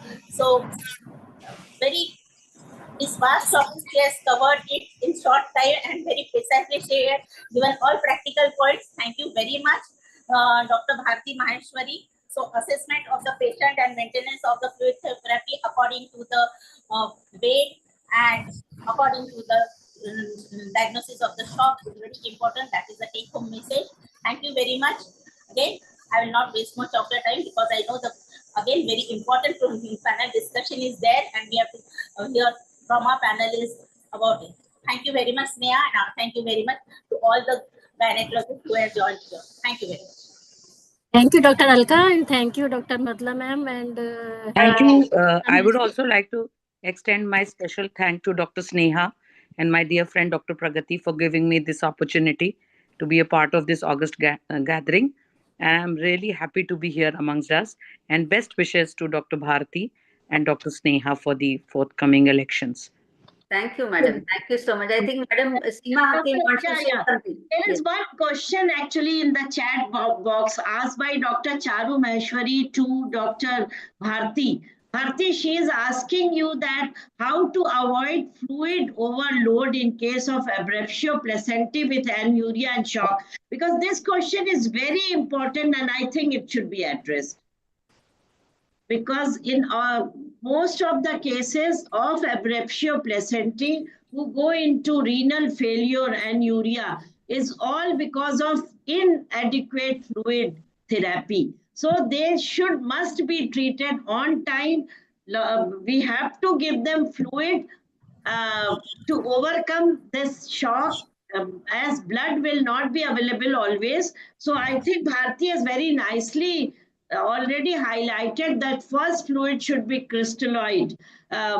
So you have to give at least 3 times whatever blood she has lost, and if you are not able to assess the blood loss, you have to give crystalloid, and that will only prevent her into going into renal failure, renal cortical necrosis and all. That can only be prevented by timely fluid therapy. And it was a very good question, and I think Bharti, would you like to say something? Yes, Doctor, Madam Seema, ma'am, Dr. Charu and all, we all know that such things come to us and patient is already in multi-organ failure and she's in shock, and then now we have to treat such type of challenges we have. And inside, because I am in where I am practicing in a Muzaffarnagar Medical College, it is on periphery and we have such patients कि बाहर से इतना देर में आते हैं और उसके बाद उनकी सारी चीजें इन्वॉल्व होती हैं. तो again Charu, what in last 5 years I have seen that we are doing better than जो हम 10 साल पहले करते थे. तो उसमें हमें रीजन समझ में आया कि what we are doing कि we are taking very much help of our emergency medicine person and critical ill as well as monitors, multi-para monitors. They are very much helping us. तो doctor Charu, like जैसे पहले तो होता था fluid दे रहे हैं और हम स्टेथो लगा के देख रहे हैं, क्रिप्स आ गए तो एडिमा हो गया, अरे ये तो हो गया तो क्या करें. अभी हम लोग उससे बहुत एडवांस स्टेज पे हैं. तो I just want to, as Seema madam said, that awareness should be there, that women should come to us at early stage. उसका तो कोई ऑल्टरनेट है ही नहीं. But once a patient comes such a late stage, then again you have to take help of experts by multi-para monitors. We have to see the jugular venous pressure. We have to, what I have told you in my slide. I will share the presentation. Who need it, who wants it, please share me on my mail, your mail ID and all. So उसमें first line what investigation you can do, second line what investigation you do. If you manage by that protocol, by so much of monitoring, then definitely you will get better outcome. But as madam said, that whatever you can say, and of course, we have seen when there is a crepitation, when fluid overdue, they give the Lasix and also that they make the balance. But again, if liver, if kidney I is think damaged, then you have to taken care of that. So this is the, of course, a difficult I think situation. we Yes. have the case discussions and we have this very important point. So better we start. Madam will discuss all As, things in the Yes. panel. as Yes, Madam yes, we just are said waiting that for panel. what we say that abruptioplacenty with anuria, hypoperfusion, you have to see that, the shock is managed then and there only to see that she is not getting decompensated, not going into irreversible shock. That is what we have to see. So on one hand, you have to balance her, you have to improve her hypovolemia, but at the other hand, you have to see that she's not going into overload. And that is what is the balance. I think we have such It cases. needs lot of close monitoring. We're going to discuss this in details. So let me, quickly share my screen. I think, Monica, are you Yes, here? ma'am. Yes, ma'am. Please introduce, just invite the panelists. I think we won't waste much time in introduction. Sure, Quick ma'am. introduction, yeah. After excellent deliberations by both our esteemed speakers, Dr. Seema and Dr. Bharti Madam, we move forward to our panel discussion on near missed case scenarios, which will be moderated by Dr. Sneha Bhuyar Madam. Our experts for the panel discussion are Dr. Sanklecha Sir and Dr. Gayatri Singh Madam. And our panelists are thorough with their topics, and to enumerate them, Dr. Suvarna Joshi Madam, Dr. Meghna Agarwal, Dr. Ruchi Srivastav, Dr. Anita Nath, Dr. Charu Maheshwari, Dr. Bushra Fatima, Dr. Naima Afreen, Dr. Shipra Singh, Dr. Abhijit Patil, Dr. Manisha Gupta, and Dr. Manisha Goel. We welcome all of you, and ma'am, the dais is all yours for the panel discussion. And thank you, Dr. Monica. I missed your name. And Dr. Sneha, please arrange to make a link of this program definitely. Yeah, it Only will be then it shared. is used that we can send to many persons. Yeah. Yes. It Yes, will ma'am. be shared immediately after the program. No worries. Okay. So thank you so much, and we quickly welcome all the panelists. I would just say that we have been all the time talking about maternal mortality rates. So friends, let me share with you that these are not just rates and ratios and numbers and figures. These are women who they have their faces, and we as obstetrician have witnessed or seen their faces in these phases of agony, distress, and despair, and these keep on haunting our dreams. That is how it has been expressed by Muhammad Fatala, the past president of FICO, and similarly, it has been expressed by Ian Donald that looking back over along the clinical times, one tends to forget the failure and just take it for granted the success. But it's the failure that stands out like a keloid. It is, just a reminder, repeated reminding to the person who has faced it, and of course the warning for others. So let us talk about SAMM, skip this theoretical aspect. So friends, I would just tell you that I'm sure all of you will agree to me that every case of obstetrics who you feel is as normal, suddenly it can become very catastrophic. So every case teaches you something. So friends, never stop learning because life never stops teaching you. So with this brief introduction, we would like to go ahead with the panel discussion. And we have this first case just to warm up all of you. We have this second gravida with previous one cesarean section. She's got one child, 1.5 year back. And she comes to you with, 7 days overdue. Her urine pregnancy test is positive. She wants to undergo medical abortion. So the doctor prescribes her medical abortion pills and calls her after follow-up. At around 5 days, maybe at around 11 p.m. on 6th day, she's brought to the relatives.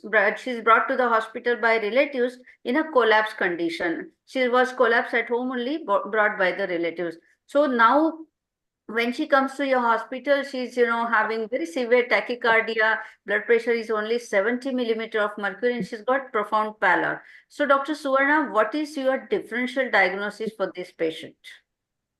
Thank you for the question, ma'am. So here I think any patient who is reporting in emergency in the follow-up cases of medical abortions, we need to keep at least 2 differentials in mind. First and foremost is incomplete abortion. And here, as she is not bleeding, a quick we've said first there's no speculum external. examination will just confirm that she is not in incomplete abortion. With her history of frequent fainting attacks and her history of shock, I think she is bleeding internally. So this clearly points out towards ectopic pregnancy. So my my first diagnosis would be to confirm and rule out ectopic pregnancy. Yeah, so you mean to say tubal ectopic or a scar ectopic, because she is a case of previous seizure, right? Yes, so we need to confirm that with an ultrasound. Either of the two. Correct. So what investigations you would like to do urgently at this point of time, and how would you like to manage this patient? So here, as she is in shock, resuscitation of the patient becomes a priority. So as we've been listening through all the lectures, first set up a wide bore IV line, start with crystalloids, arrange for her bloods, arrange for investigations, and then we go ahead with ultrasonography. If we have an in-house ultrasonography, it will definitely help me in confirming my diagnosis. Correct. So now you get the bedside investigation, hemoglobin is 7 grams, and the ultrasound done in emergency shows you that, there's a profuse fluid collection in the POD and there's an adnexal mass. Now your diagnosis is confirmed. So what will you do? How do you manage this patient? You have done up with the initial resuscitation. Okay. Right. So how do you go ahead with the management? So now, madam, here, if we go by the books, ideally, as you've written, whether it is laparotomy or laparoscopy, in a patient of shock, we suspect that she is having a massive hemorrhage.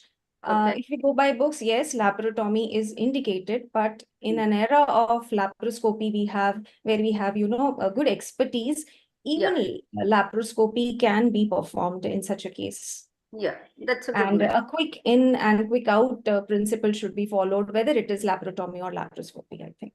Yeah, and whether you'd like to conserve the tube or go ahead with salpingectomy? As she's para 1, after looking into her previous history, a previous cesarean section, we just confirm whether it is tubal or cesarean scar ectopic. And regarding conservative surgery, it's a ruptured if it's a simple ectopic, then it will determine, because I think how the other tube is. One sec, let me come in. You have missed out, I think, that there was adnexal mass on ultrasound. Right, right. The profuse fluid, yeah.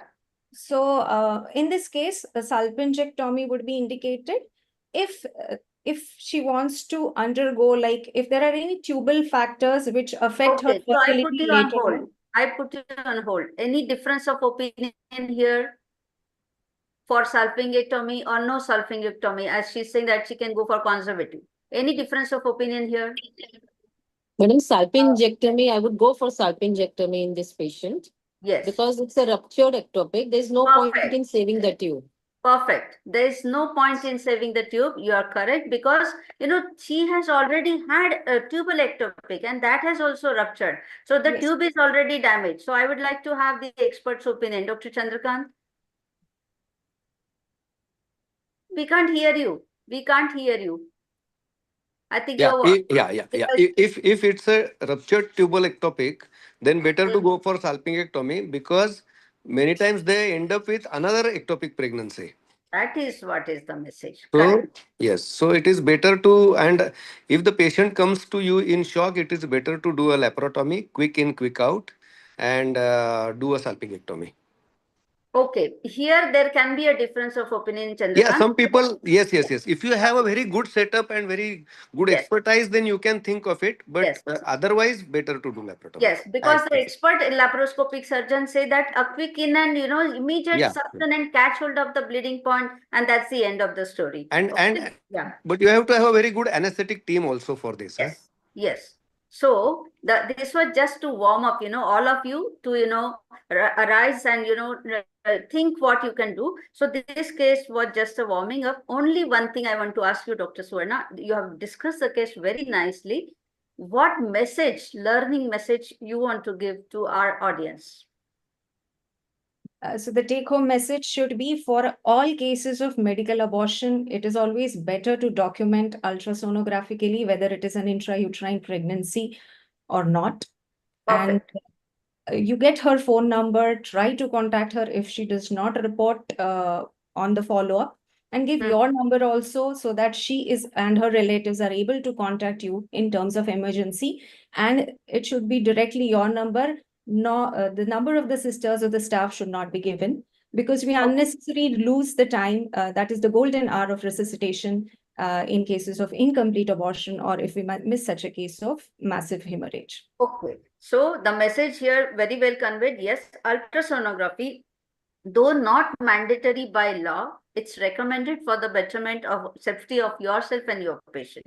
That is the first message. Secondly, whenever you are prescribing the MTP pills, you have to explain what will be the course, that needs to be explained. She has to be explained that she should get pain and bleeding. If at all she is getting only fainting attacks and transient pain which subsides and no bleeding, that is itself a warning. If at all the ultrasonography is not done, so you have to be sure that it is an intrauterine pregnancy before you prescribe the MTP pills or medical abortion pills, and make sure that the follow-up is done and you are available for the required services. So I think that should be good enough for this case. Thank you so much, all of you. We go ahead with the second case now. This is a very interesting case. All of you, please listen to it carefully. That this 36-year-old woman, she is, she's conceived on IUI because she was treated for infertility. Her husband is working in Dubai and she stays in a village. But because this is a precious pregnancy, she comes to you regularly up to 24 weeks.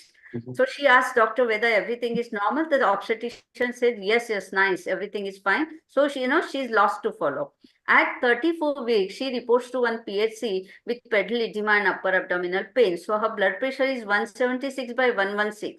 Fetal growth restriction little, and whatever they can do, only proteinuria, it is positive. So the BP was high at PHC. They just prescribed her tablet nifedipine retard. Okay.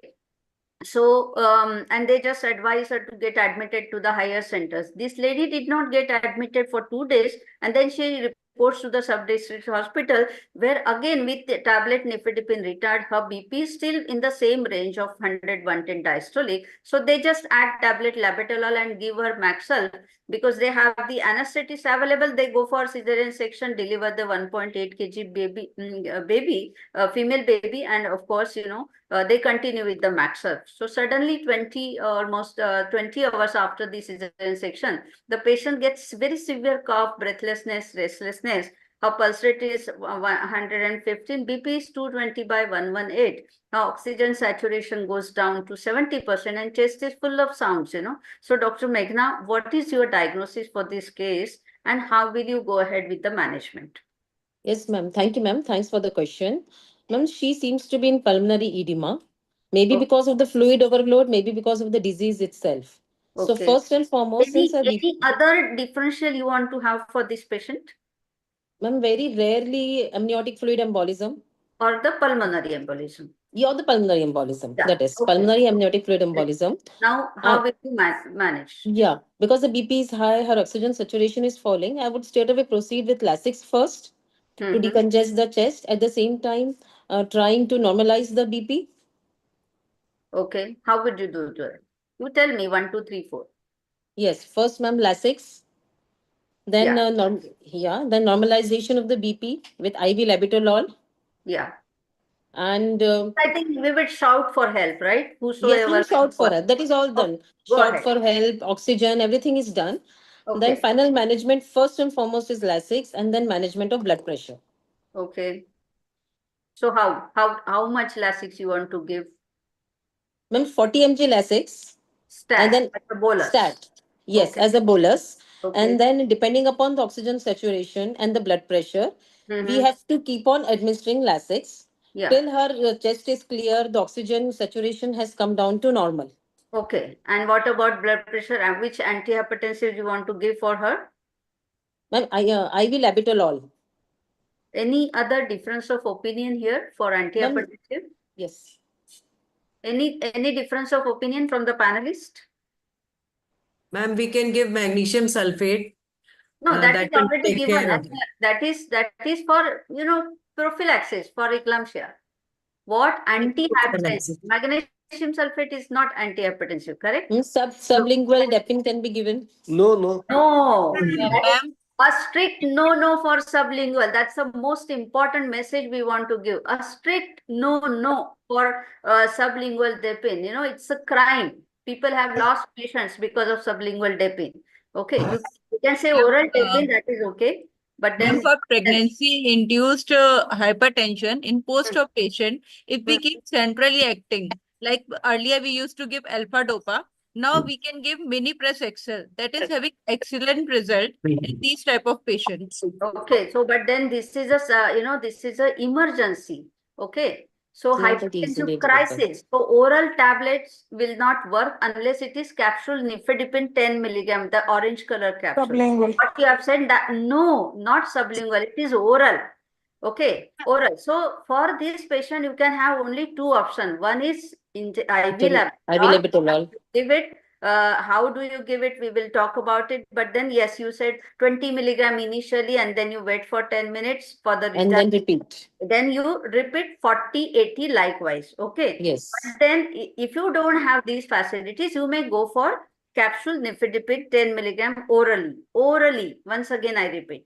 But for this patient, when you are suspecting pulmonary edema, it is said that, NTG infusion. NTG infusion is supposed to be the ideal antihypertensive for this patient. Okay. So let us, we obstetricians are comfortable with IV labetalol and yes. capsule depin orally. So let us continue with this. Okay. So you have given labetalol for.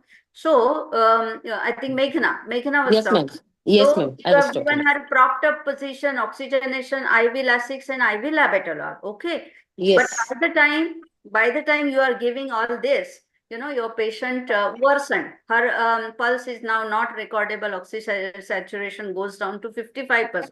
So immediately with AMBO assisted respiration, you shift her to ICU. But while shifting to ICU, the patient develops cardiac arrest. Now, how do you CPR? You have just heard the talk. You can just revise one. Yeah. Then we have to, ma'am, reassess the situation, because if she is having this fluid overload, She's in cardiac arrest, Meghna. So how you have to act? ma'am, first we have to give her CPR.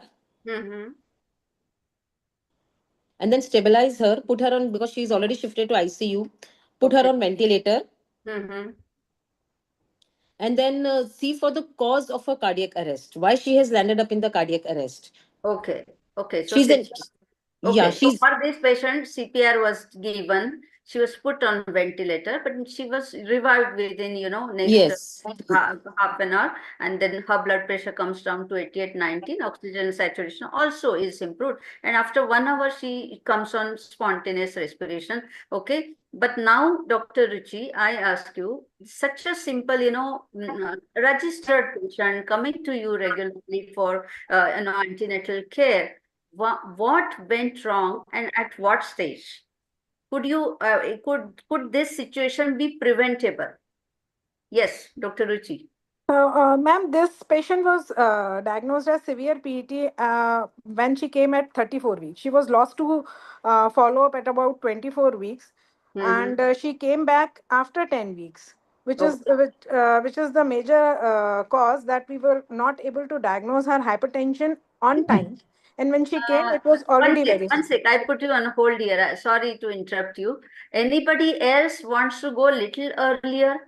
Because, we don't diagnose hypertension and treat it when it becomes severe. Correct? So In the initial treatment, in the initial management, if her urine examination and all were done, and even if there was a little bit of urinary protein was seen, and her say if she was having edema and all, so we should be very vigilant about such patients. yeah, but she And was not having, no, till 24 weeks. She was not I having. would like to add. Yes, please go ahead. I would like to add that, we should follow preventive obstetrics now.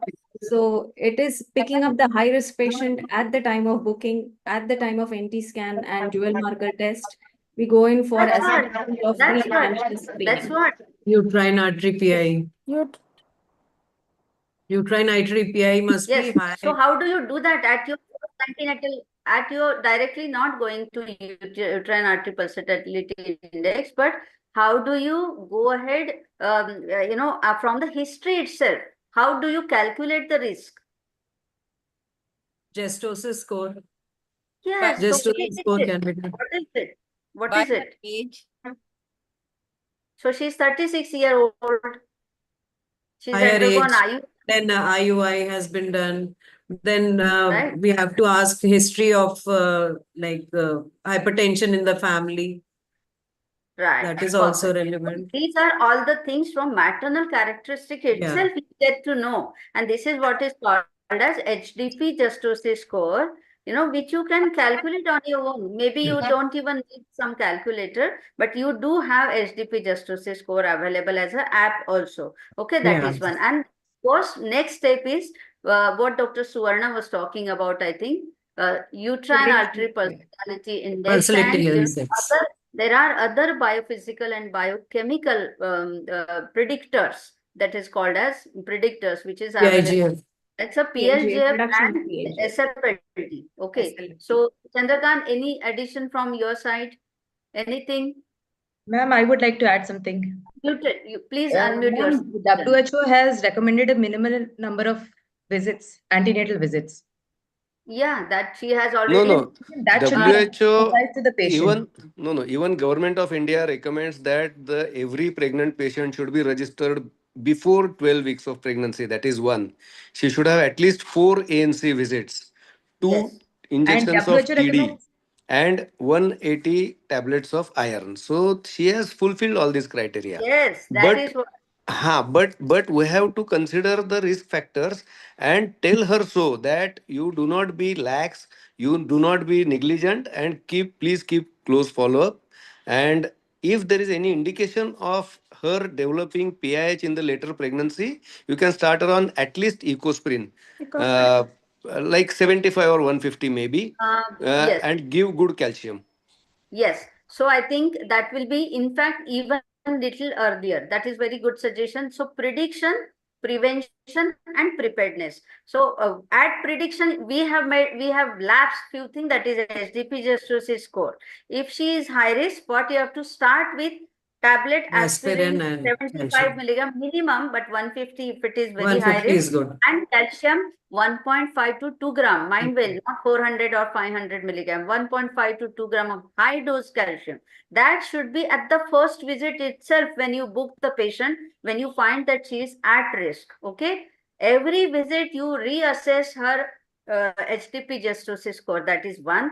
Secondly, when the anti-scan and uterine artery pulsatility index and the biochemical test. Thirdly, when she was diagnosed as very severe hypertensive, even at that stage, at PHC, 176 by 116, tablet nifedipine retard, which is a slow-acting tablet, should not have been given. Okay, at least a capsule nifedipine 10 milligram orally, and then she should have been referred to the higher center, right? Even at higher center, when they have given, they have just added tablet labetalol, so every step she is getting mismanaged. So a patient, and one more message to all the obstetrician, never say everything is normal. You have to say today it is normal, but we have to say again at next visit. You We have risk. assess the risk at every visit, and that is what, because we have given false assurance to the patient. I think poor thing, she landed up into the problem, and that is what we have the responsibility. So thank you And so one much. thing, ma'am. Yes, go ahead. Given if the pulse rate is below 100, and we should prefer giving labetalol if it is more than 100, which I have read.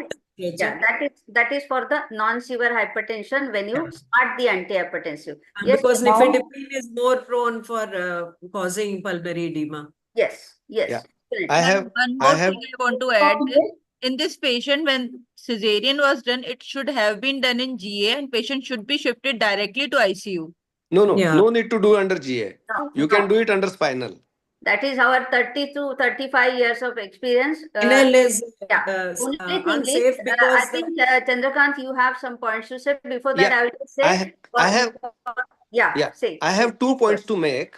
Yeah. One is while treating pulmonary edema, Mhm. give a good propped up position Yes, that is and give proper. oxygen 10 liters per minute. Even Yes. if oxygen saturation is showing like 94%, 95, please give full dose of oxygen. That is one. Whatever extra oxygen she gets, the tissue perfusion will be better.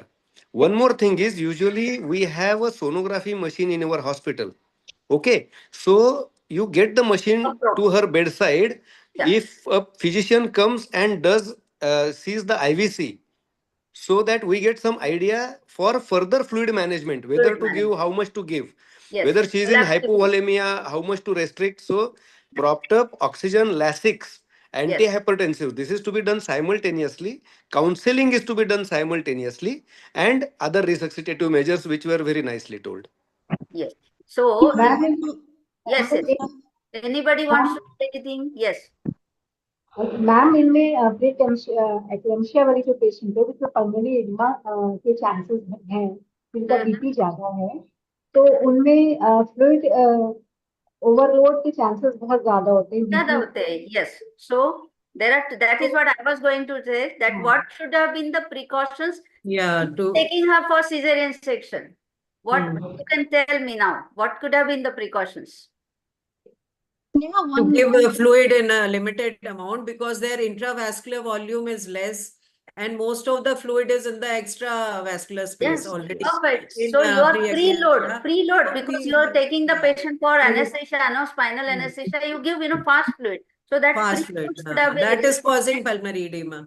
Yes. And So, the moment you we are giving deliver the GA. baby, one more thing, the moment you deliver the baby, no methergine, absolutely, because that certainly increases your venous return and the preload, correct? Thirdly, the baby is out. Now you should have given Lasix prophylactically, because you know that what, interstitial fluid collection that will be pulled because it's a loop diuretic, right? So these are the three precautions when you go for cesarean section. So we give Lasix proper antibiotic coverage also, because that is there, that we understand. So thank you all of you. Each point contributed by you is very nicely covered. Yes, Dr. Gayatri, can we have your thoughts on here? Yeah, as the patient is hypertensive throughout and elderly, so pre-admission electrocardiogram is always necessary to diagnose the cardiac status.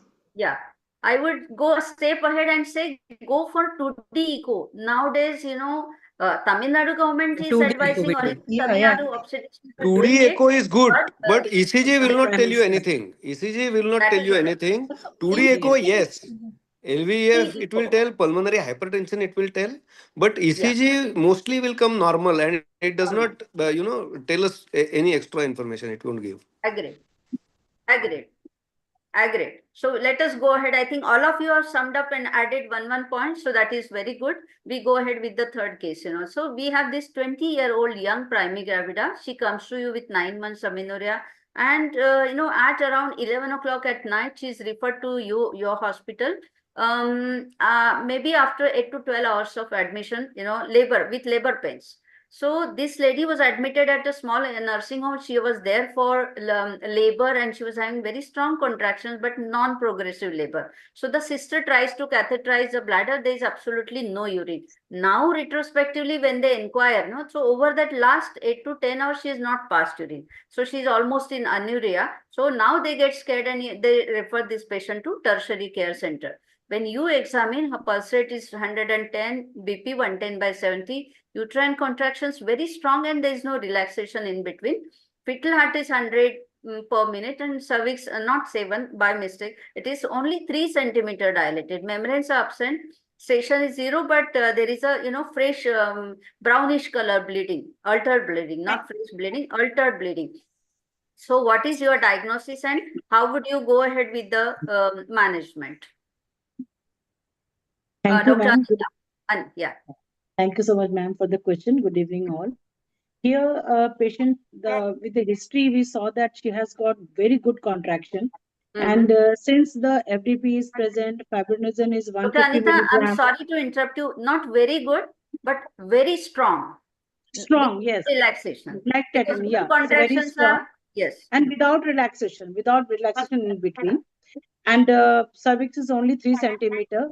And since associated with the anuria, there is no urine. And this bleeding profile, that is, patient is in coagulopathy. So we can think of abruption of placenta here. Yeah. So your diagnosis is abruptio placentae. Now when we do her investigations, then we found that her hemoglobin is only 8 gram%, her platelet is 1 lakh, PT-INR is 2, and APTT is prolonged.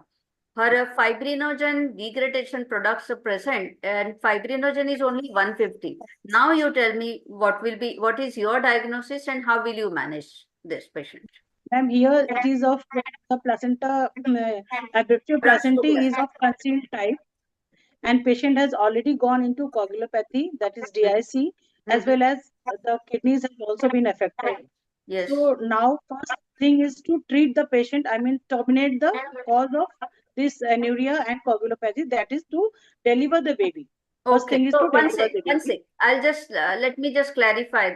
You have a patient who is, having abruptio with DIC, and you have the fetal distress.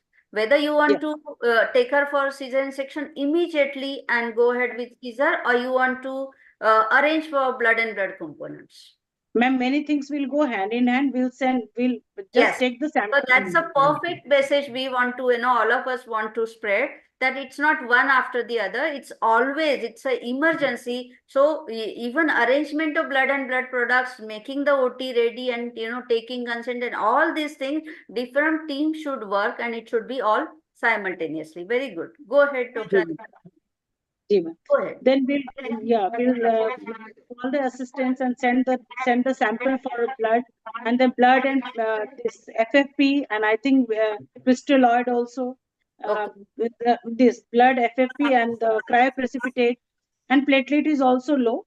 So for now we can stop, man. We cannot think of platelet, but all the other things to be arranged, cesarean section to be arranged immediately. Once again, I interrupt you here. She's in anuria, right?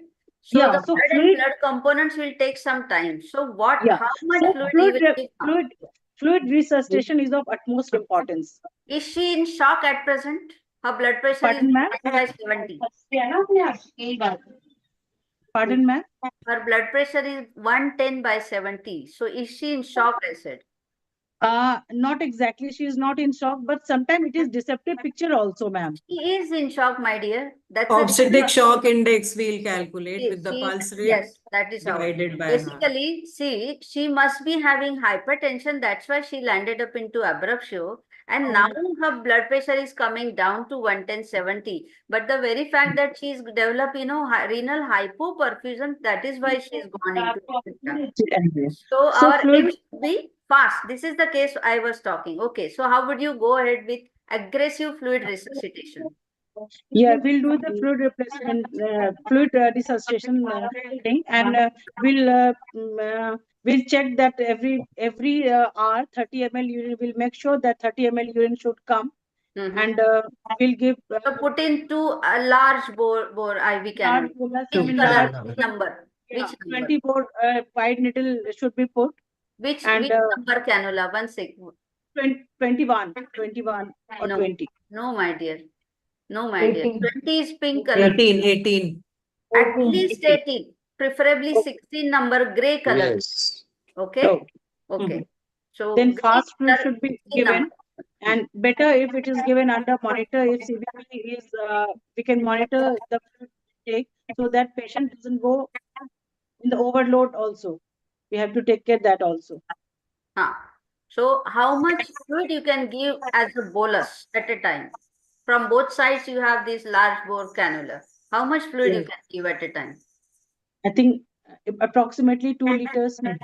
Yes, definitely 1 liter at a time, because you're pushing up during first hour. You can give it first 15 minutes itself. You can give 1 liter, because that is what is needed. She's in hypovolemia.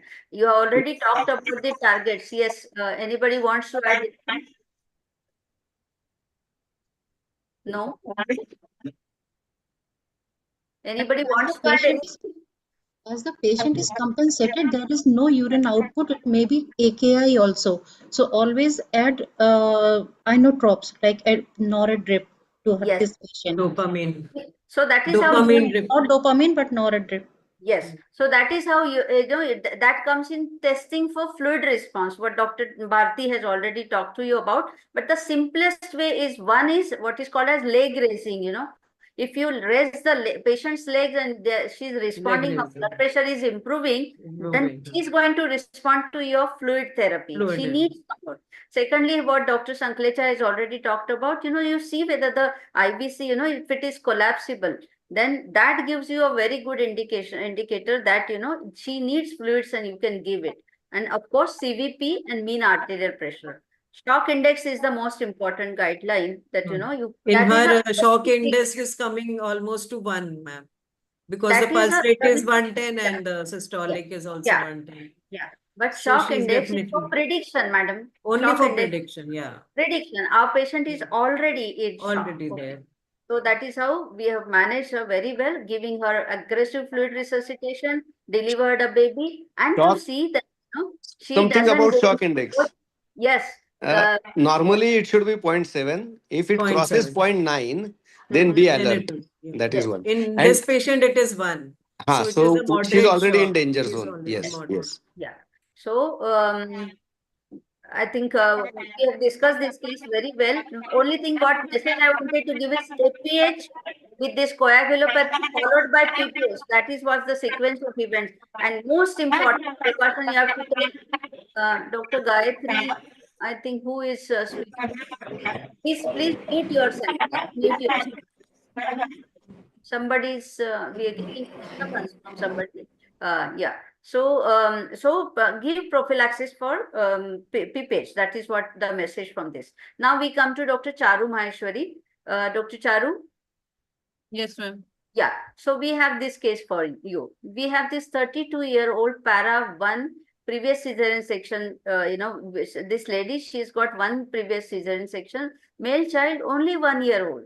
She came to you with bleeding PB, and during 6 months she comes to you for the first time with complaints of bleeding PB, because she's got job transfer. Her husband gets transferred to your place, so she comes to you during 6 months. But after further inquiry, she gives you history that yes, early pregnancy also she has had spotting for one or two occasions.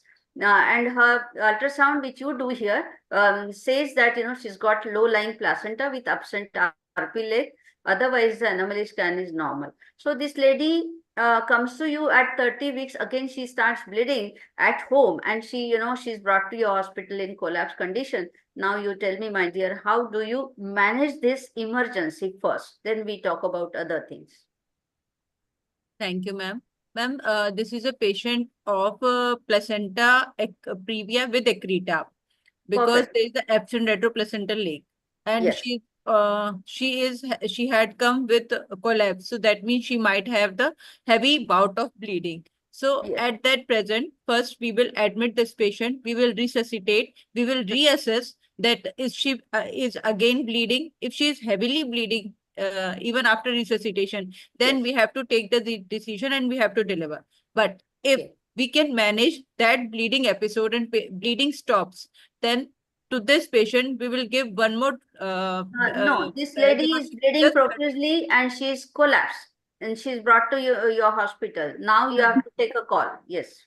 First of all, I will admit her, I will see her reports, and again I will examine how is the baby now and how is the patient's condition. Then patient has to be resuscitated, patient has to be blood transfused to correct the anemia. All investigations, necessary investigations has to be done, and then we have to reassess the patient. Will the patient is still bleeding, or the bleeding had been stopped? If the patient is still bleeding or heavy bleeding, then we have to take the decision to remove the baby as well as.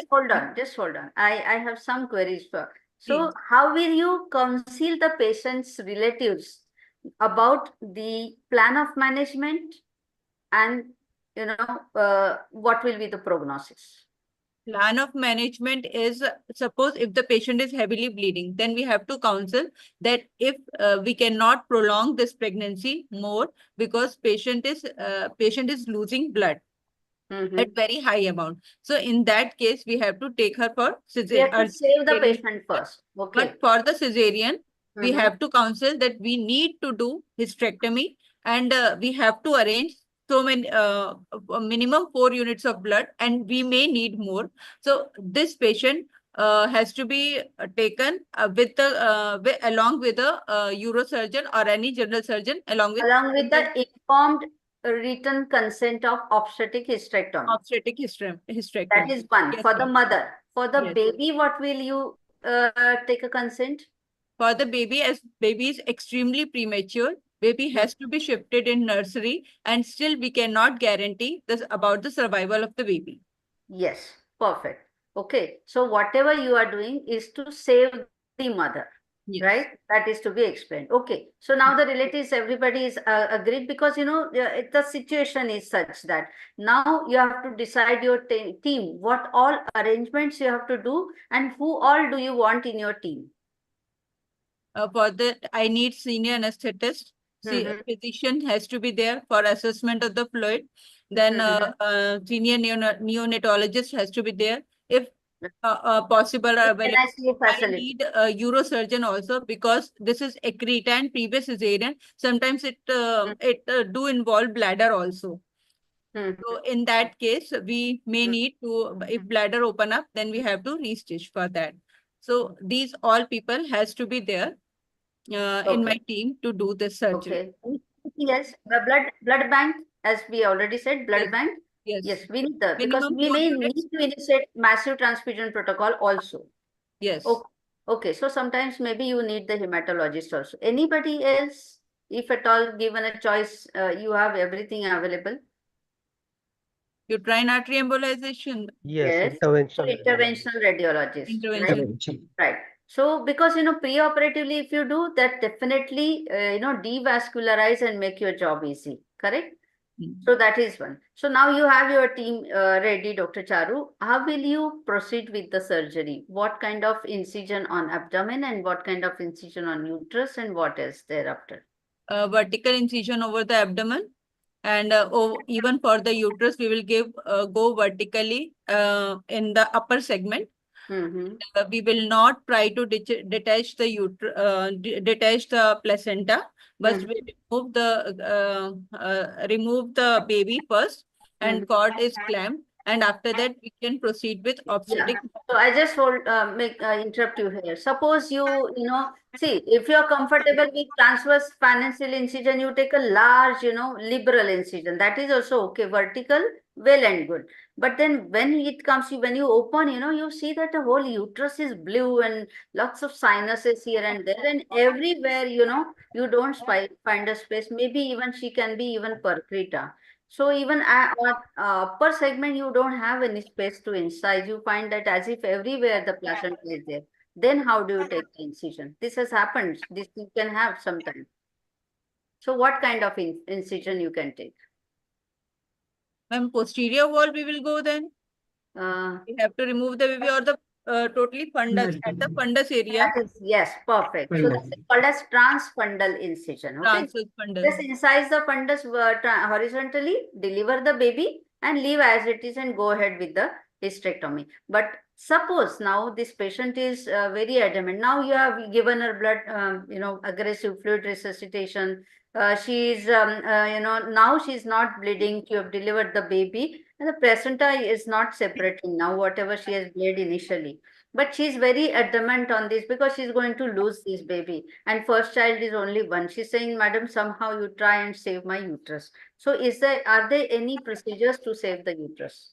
Ma'am, internal iliac ligation we will do first. After removing the baby, we will do internal iliac ligation.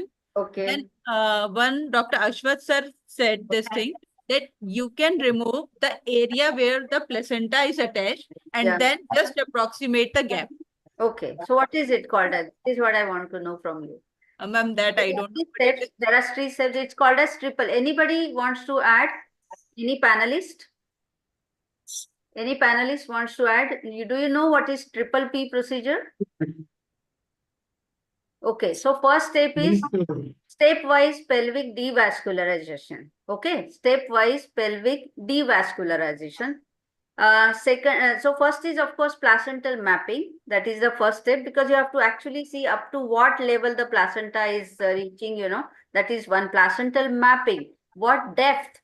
That is that you need to go for MRI to know the depth of invasion. And secondly, pelvic devascularization through what you discussed is what is called as patchy myometrial resection. Okay, so if you have patchy adherence, you can just excise that part of myometrium and then you close it. So you have to, maybe you have to take multiple layers of the myometrium, you have to obliterate the dead space. So that is called as triple P procedure. Okay, and this is, what is the disturbance here? So there is one more procedure which is conservative, that is called as uterine conservative surgery. Here the stitch name is described as Comog MG stitch. It's a high up uterine artery ligation bilateral along with the stepwise devascularization. You have a very high uterine artery ligation. You take a through and through stitch at the level of isthmus from both sides. You make the uterus totally avascular and you just scrape up the placenta and now you suture it. Okay, so that is called as Comog MG stitch. It is called as MG is Mahesh Gupta from Gujarat. Okay, so their center is a dedicated center who is taking care of all such kinds of cases, and they're doing it regularly. Some of our colleagues are also going for training. So we have also had a experience to watch these surgeries also. So these are some of the uterine conservative surgeries. So maybe 5 years earlier, even I was saying that it is elective or planned obstetric hysterectomy for a case of placenta accreta spectrum, but nowadays there are options for uterine conservative surgery provided the patient is stable and things are under your control. Okay, and she is insisting on uterine conservative. Okay, should we go ahead with the next case or should we One more stop? thing I would like to add, like in this case, if we will remove the baby and if we left the placenta in situ, later on, after few days, when the vascularity has decreased, then also we can do this patchy myometrial resection. Anybody else want to opine on this? We will talk about this. Anybody from the panel? Yes. Anybody from the panel wants to speak about this? I'm leaving the placenta in situ exposes And the giving patients to a lot of methotrexate infectious and complications. giving methotrexate. Ma'am, Yes. it leaves, yeah. See, It exposes the let me patients tell to a you, lot of just for the sake of sharing experience, let me tell you, 3 decades ago, we have done few cases where we have left the placenta in situ given methotrexate. Some of the cases have been, successfully managed. Some of the cases have landed up into severe sepsis. So yes. today it's a strict no. But For now leave the methotrexate leaving is the placenta. not used. placenta in situ and methotrexate. Basically, methotrexate acts on rapidly growing tissue, rapidly growing cells. And here it's a cells which are, getting necrosed. So there is no role. That is one.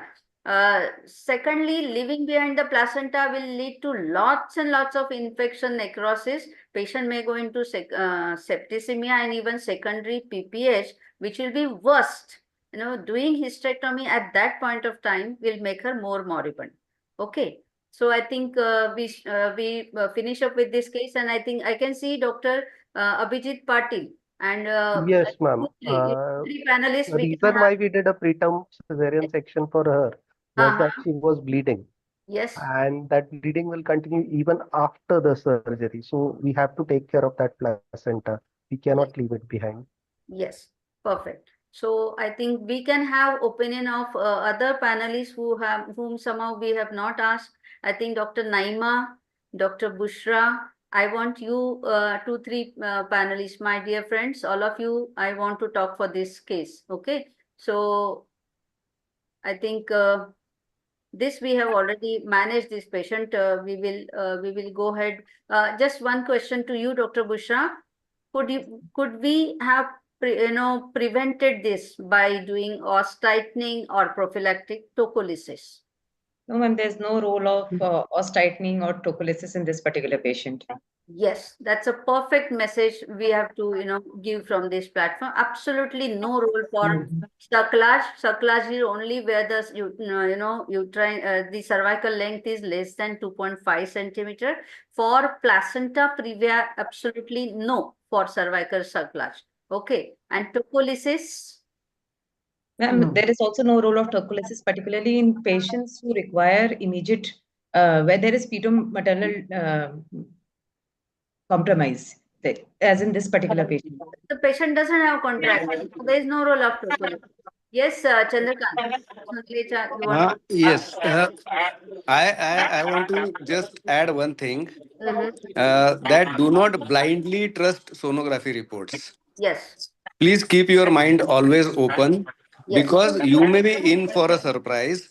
Many times it has happened that people have reported as placenta increta or accreta or percreta, and it has turned out to be a non-adherent placenta, just a previa. Right. That is one. And the reverse has also happened. Like suddenly you come across a placenta which is thickly adherent and it becomes difficult. Another thing is, if you find that there is no place to, take an incision, you can go through the placenta quickly and remove the baby, but keep at least 4 or 6 green armitage and few helices ready so that you can catch the edges. Third is, this I think we should, we don't agree, because there is absolutely no to the incision of placenta. What you said, yes, definitely you have to deliver the baby quickly, but delivering the baby is not important here. It's not a distressed baby, so there is little a difference you can, yes, but sometimes you just don't get a space, to Yes. open. Anyway, I would Only what advise. you say is, yes, definitely right, but you do have space at the fundus, I think. So Yeah, I agree on this point that and if you take a fan and steel incision, it is really very, very difficult to reach the fundus. Yes. At 30 weeks pregnancy, to reach a fundus through fan and steel is really very difficult, without handling the uterus too much. Yes. So I would advise to go for vertical incision on Vertical. the abdomen. Perfect, and that too, preferably a midline vertical. Another thing is, you, as soon as you remove the baby, please tie both the uterines immediately so that the basic blood loss is controlled. Basic blood loss. Okay, then you get some time to assess what is this placenta, how much adherent it is, and how profusely it is bleeding. So I would advise you not to touch the patient unless a senior obstetrician is present and a senior anesthetist is present. Perfect. Those who have tackled at least few of such cases. Yes. And of course, when you at least you have, the blood bank who is ready to supply you n number of blood and blood components. Yes. That is also- Now, in this patient which you have described, the patient is in shock actually. Yes. And there is no time to wait. So you have to immediately act. Yes. So the bleeding has stopped because she is in shock. Yes. That's why the bleeding is stopped. As soon as her BP picks up, she will start bleeding again. Yes. So the message is very well taken. Basically, it is just to discuss the uterine conservative surgery. For this patient, the management is decided that it will be obstetric hysterectomy. There is absolutely no second opinion for this, no second thought. But if at all you have a patient who is stable, diagnosed case of placenta previa accreta or placenta accreta spectrum, then you can think of giving the opinion about the uterine conservative surgery. A patient who is bleeding profusely is in shock, you will never think of uterine conservative surgery. So I think we have discussed this, what special precautions. Dr. Shipra Singh, how to manage the coagulopathy if at all she has. Dr. Shipra, what component and how? Oh, what is this? I think we're having lots of disturbance. From which side? We're having lots of disturbance. Can all of you mute, please? Someone has kept it open, I suppose. Dr. Moigna, is it? No. So, how to manage the coagulopathy? Dr. Shipra Singh, do we have Dr. Shipra here? No. No. So, anybody can take up. what blood component? Suppose we have this patient, suppose our the earlier patient fibrinogen was 150 milligram%. So what you want to give? FFP, cryoprecipitate, what you want to give? For fibrinogen, We cryoprecipitate is have the to give. best. But sir, now what the guidelines say that we have to give the packed RBC, FFP, and platelets in the ratio of 1:1:1. Correct. Previously, it was 1:1:4, but now it is say all three in the same ratio. And regarding the cryoprecipitate, first thing is it is costly, and sometimes it is not available even in the usual blood banks also, because it needs a higher degree of storage and much. Can I just sophisticated. can I just tell a few things in a short time, please? Yeah, please.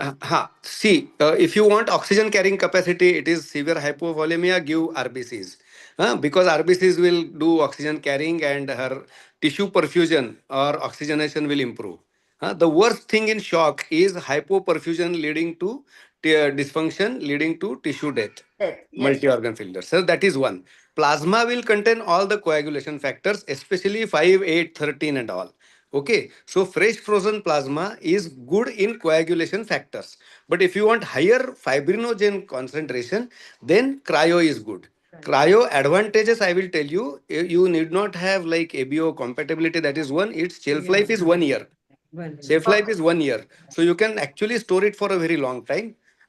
Another thing is if there is anuria and you fear of overload, fluid overload, there is an element of, let's say, pulmonary edema, then you cannot give plasma to a great extent because it is almost 300-350 ml. So if you give 4 or 6 units, it will be like 1.5 liters. So in that case, you can give cryo, which is only 30 ml. So concentrated coagulation factors with fibrinogen is cryo. Only coagulation factors is plasma, and to improve the oxygen carrying capacity, red cells. So now you decide like what to give. Yes, that is same thing have been displayed here in the slide also, that Dr. Sanklecha has very nicely, practically explained all of you. So we go ahead with this. So Dr. Manisha Gupta and Dr. Manisha Goel, I think we have this last page for you. Okay, both of you start discussing. Dr. Manisha Gupta, can we see you? Yeah, And ma'am. Dr. Manisha Goel. Yes, hi, both Manisha.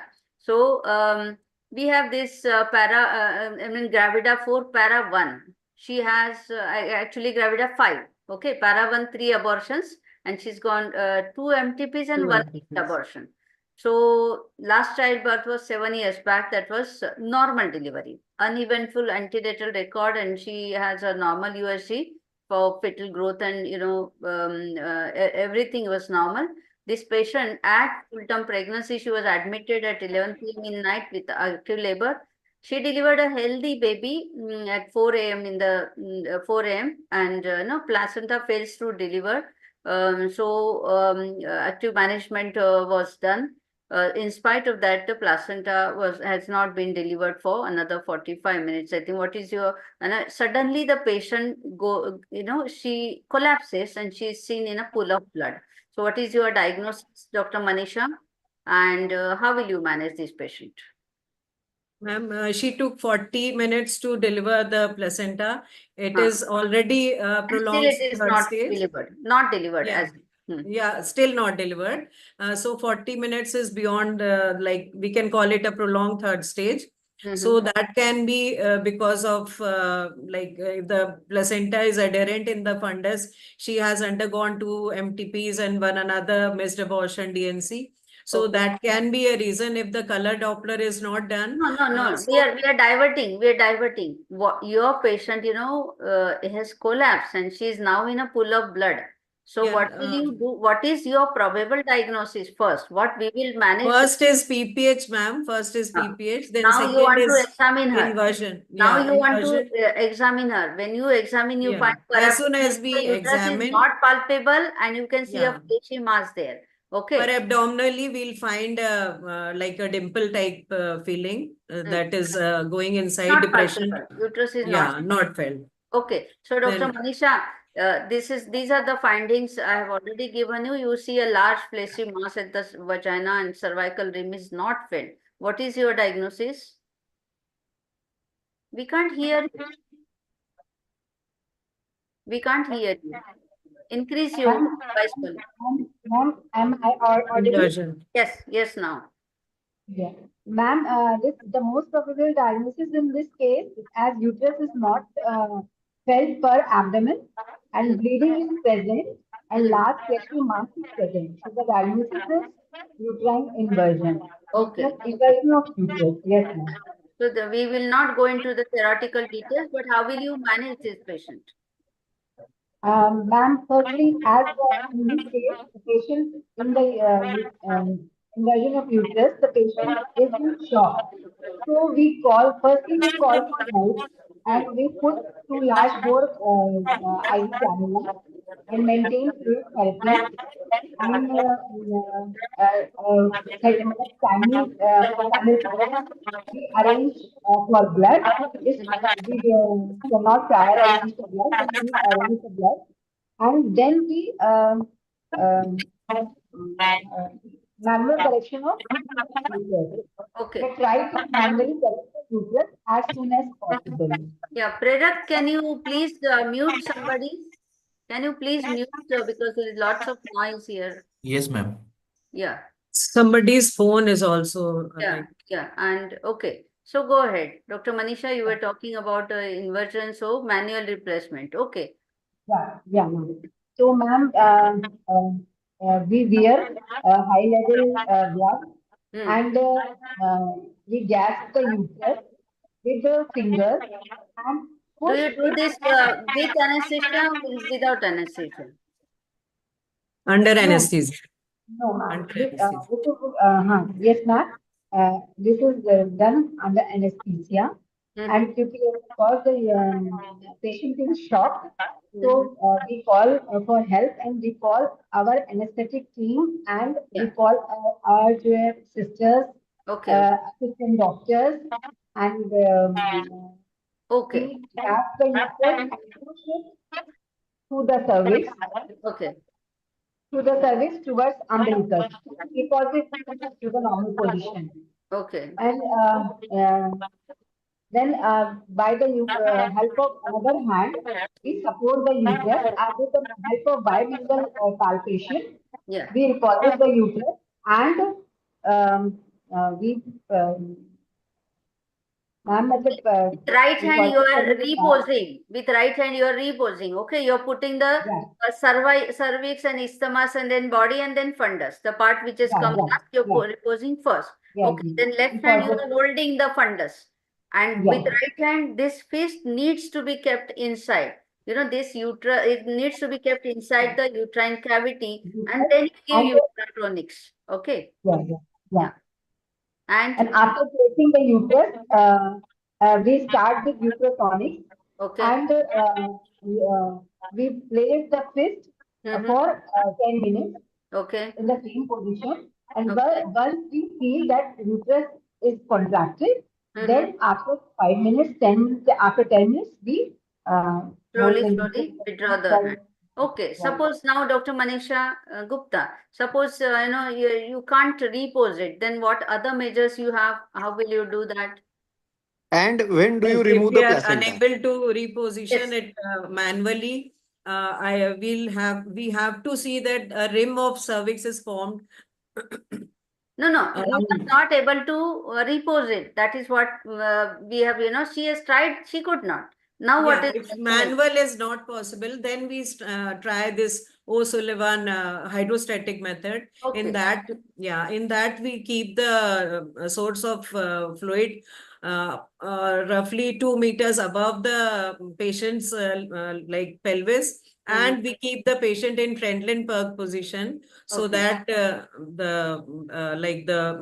by gravity the fluid flows nicely. Then we keep the nozzle in the posterior fornix, and which we recognize where the end of the vaginal recosities are there. That is the posterior fornix. Okay. And we'll obliterate both the labia with the other hand, or we can take the help of assistant so that the fluid goes forcefully inside.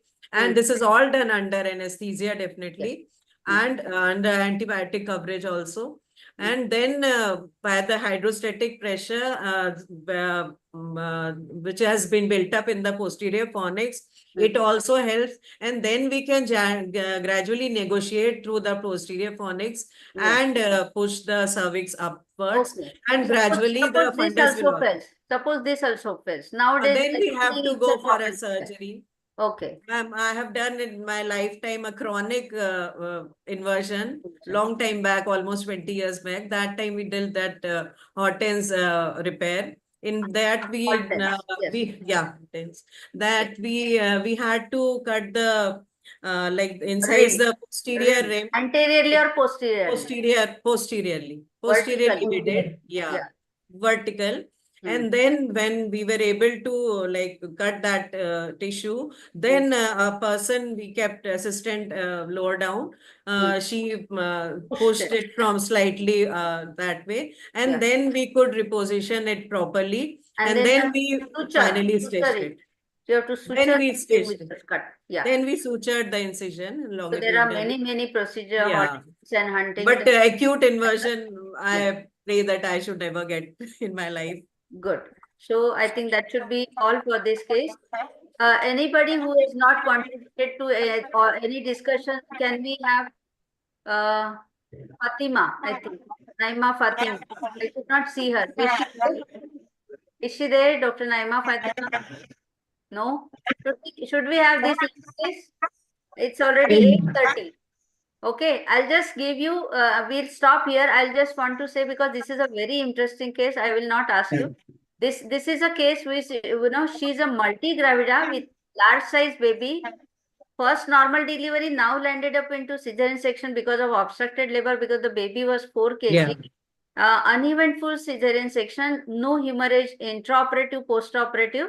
Suddenly she goes into shock. That is a non-hemorrhagic shock. So how you should guess, in the ward when your patient suddenly collapses, non-hemorrhagic shock. Routine things you have to go ahead with, but your bedside investigations are of great help in addition to all the resuscitative measures. So a bedside blood sugar, hemoglobin. I told you, blood sugar was very high, and the urine ketones, the dipstick, sugar was 3 plus and ketones 2 plus, and this sugar was around 500 when we actually did it from the laboratory. The only message from here, this case I want to give is, this patient went into diabetic ketoacidosis, then we revived her. But the only message we want to give you from this case is, go for microsomia patient should always universal screening. No microsomia, no risk. Previously, we used to have risk screening for diabetes. Now, no more risk screening. It is universal screening for pregnancy with single step, 75 gram glucose challenge test. Okay, so that you have to keep it in mind, whether your patient is high risk or low risk. At first point of antenatal contact, go for OGCT, and second between 24 to 28 weeks. That should be all. And the message which I want to give is, every obstetric unit and every person of the obstetric team must be, trained and skilled to manage the matter. Because there is no time to worsen the situation, it can be criminal offense. So the team should manage effectively then and there only. For this, we have, we have to have the efficient multidisciplinary team, not only the HDU. So with this, I thank all of you and conclude the panel discussion for today. I hope, at least some views have been clarified, and it will definitely help you in your practice. So I just use this opportunity to, make a humble appeal for myself. Please do nominate at present and do vote for me. I want to be represent all of you as your Vice President Foxy. So thank you so much, all of you. This request I conclude. Thank you, Dr. Sneha. I heard your panel was excellent. Excellent, and all of you have really put a very good situations and their solution. Dr. Chandrakant has told very clinical tips and very clearly, and all panelists were very good actually. And many of you I heard first time, so I'm really impressed that how you put the pictures, and you give clear messages. So I request you, please give a lead or link so that everyone can get advantage of such a good panel discussion. And again, as Dr.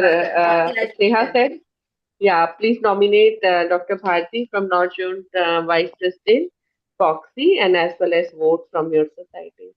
Hi, Yes, Isha, I can see you. I want Seema ma'am to say something. Hello, ma'am. Good evening, Madam, you ma'am. are here till the end. Yes.